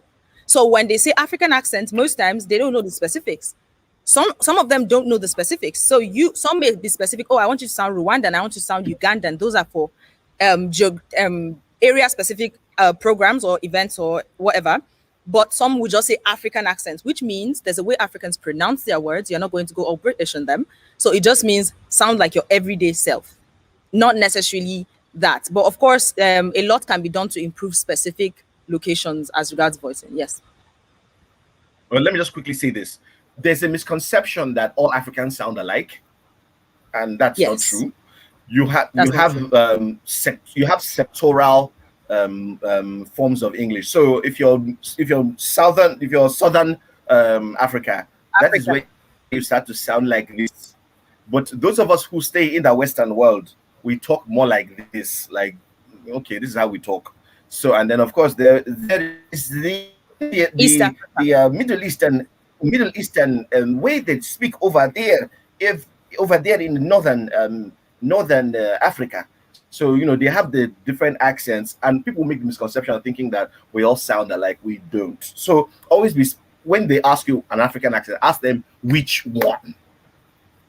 Okay, she said we misunderstood her, that Fiverr only offers African English. So I think maybe you check into South African English. I think they have something there for South African English. Not so sure, but I will be sure to confirm. How realistic is it to get jobs? Tolu Lopez says, how realistic is it to get jobs in agencies from Lagos when you don't live in Lagos? No, we already addressed that. We already addressed that. Yes, it depends on it's all about your marketing. It's all about your marketing. If you have a good demo, in fact, we've come to the age where everybody should have a website, a voiceover website. That's where we are in the world today. Demos, and also access to your demos on that website, because it's important for people to be able to hear and not just your wonderful studio photo shoots. Someone is asking, so do we do away with associations or groups altogether? No, we are calling for improvements during the course of this conversation. I think we skipped. There's a question I saw that we skipped. Are we available for mentoring upcoming voiceover artists? The voiceover workshop is available for mentoring voiceover artists. So you could do well to check them on Instagram, Facebook, Twitter. They have stuff. Look for him. Look for him. Yeah, look for him. You'll see him. Yeah. Send them a message. They're very active on social media, prompt response, and stellar stuff. Stellar stuff you don't want to miss out on. So I think that's about all the questions we've taken. Thank you very much for your comments and interaction so far. Thank you. Thank Blessing. you. You are amazing. You are amazing. This work, you Sabiam, you Sabiam. I mean, let's give honor to whom honor is due. You have done well. Yeah. And Mr. Maximus, thank you so much. It's a pleasure. I am looking forward to doing more stuff with you guys, collaborating and all that. Choma don't wrong go, Sheun don't wrong. Sheun's internet. Yes, we'll continue our conversations. But I mean, finally, I just think that if you're a voiceover talent and you're waiting for someone to tell you that you're good or you can achieve more with your voice, then you're not ready, because nobody's going to tell you. You have to start creating your opportunities. You have to start making your market personally. Start growing yourself.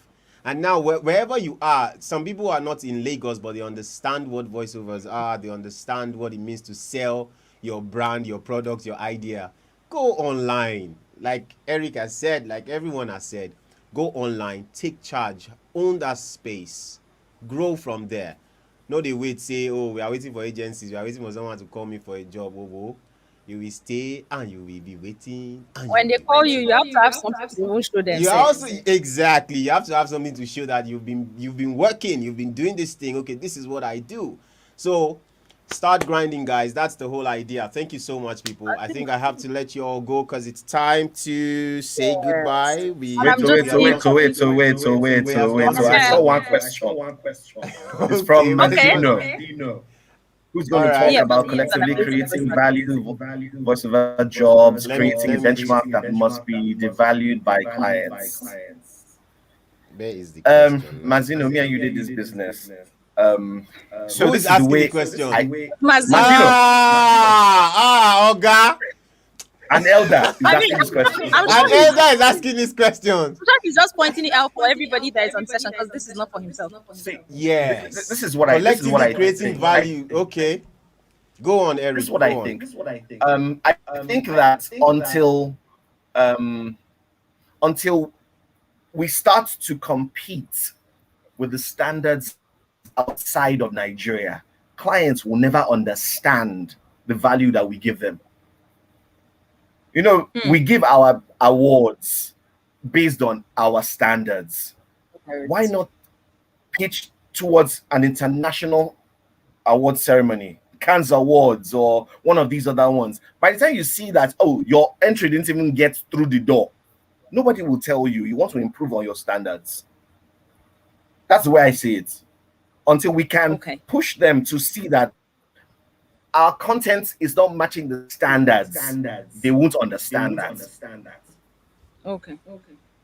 I think another way to approach that collective, bringing collective benchmark or whatever around the voiceover space. I think it also has to do with every individual in the voiceover business, because if a client calls Eric and Eric says, this is my fee, this is where I want to stay, and the client calls a John and John says, oh, okay, no problems, I can come to this point, not a problem. You realize that the client will always take the whole thing for granted because, oh, Eric is too expensive, let's just go to the other guy, which is why I think conversations like this are important. We can't say these issues are on ground and we're not talking about it, because for us to move from where everyone just feels, oh, okay, it's fine to just collect anything, no problem, because, oh, of course, we'll blame it on the economy. Oh, the economy, things hard though. Guy, Nigeria strong go. At all, now win show. You understand? I think that's one of the reasons. These things, they have to start from individuals. They have to start from you and I, right? Understanding that these things are important. And then from there, we start creating bodies that will mitigate against stuff like that. And but I just felt, I feel that conversations like this should be held. We should start talking about it, and we should start taking actions towards making that happen. Because if it's good for everybody, for the old and for the young and for the upcoming generation. Yeah. So talking about getting that done, I think like standard rates will be minimum, like barest minimum rates acceptable for a certain niches would help curtail things like that. Because if there's a standard rate saying, oh, you are not charging less than 1,000 naira, I'm just using it. Don't price anybody 1,000 because of God. But they exist. They exist publicly. Nigerian one, public consumption one. Yes, and Where? the funny thing is, the agencies know these things. They do. They know but them. They also know. They also know Where that there are can someone individuals find who that? will collect lower than that Where can price. someone find those rates? Because I think that is where the question is. Exactly. That's where the As question Ghana is. from Ghana, we answered your question about a newbie with no industry experience in Ghana starting a voiceover career. So I think we answered your question, and hopefully sessions tomorrow will shed more light and help you on your journey. If you're still in doubt, check out the voiceover workshop. It'll help you. I think we come to the end of our session. All curtains drawn. Thank you so much for your time, your question, and the hype in the comment section. See you tomorrow. Alrighty. Bye, people. Let me just close this door so that we all can go to our yes. every day. All right. It's been amazing. Thank you so much. And Faith, is Faith still here? Faith, we can do this, or I just do it alone. Faith has been amazing. It's been beautiful. Hey, doing an amazing job. Well done. It's been a great day one. I tomorrow will do this again. The Voiceover Conference 2.0 continues tomorrow, same time, same station. All right. So look out. You need to also just right now take to social media.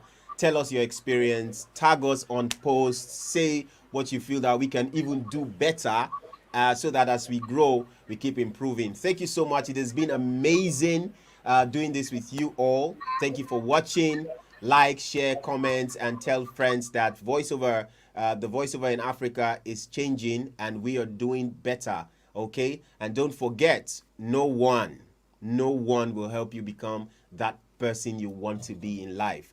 My name is Emmanuel Makole Apemihe.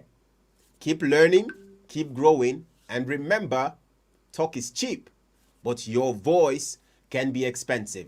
See you all tomorrow. God bless you and have an amazing rest of the day. Bye-bye.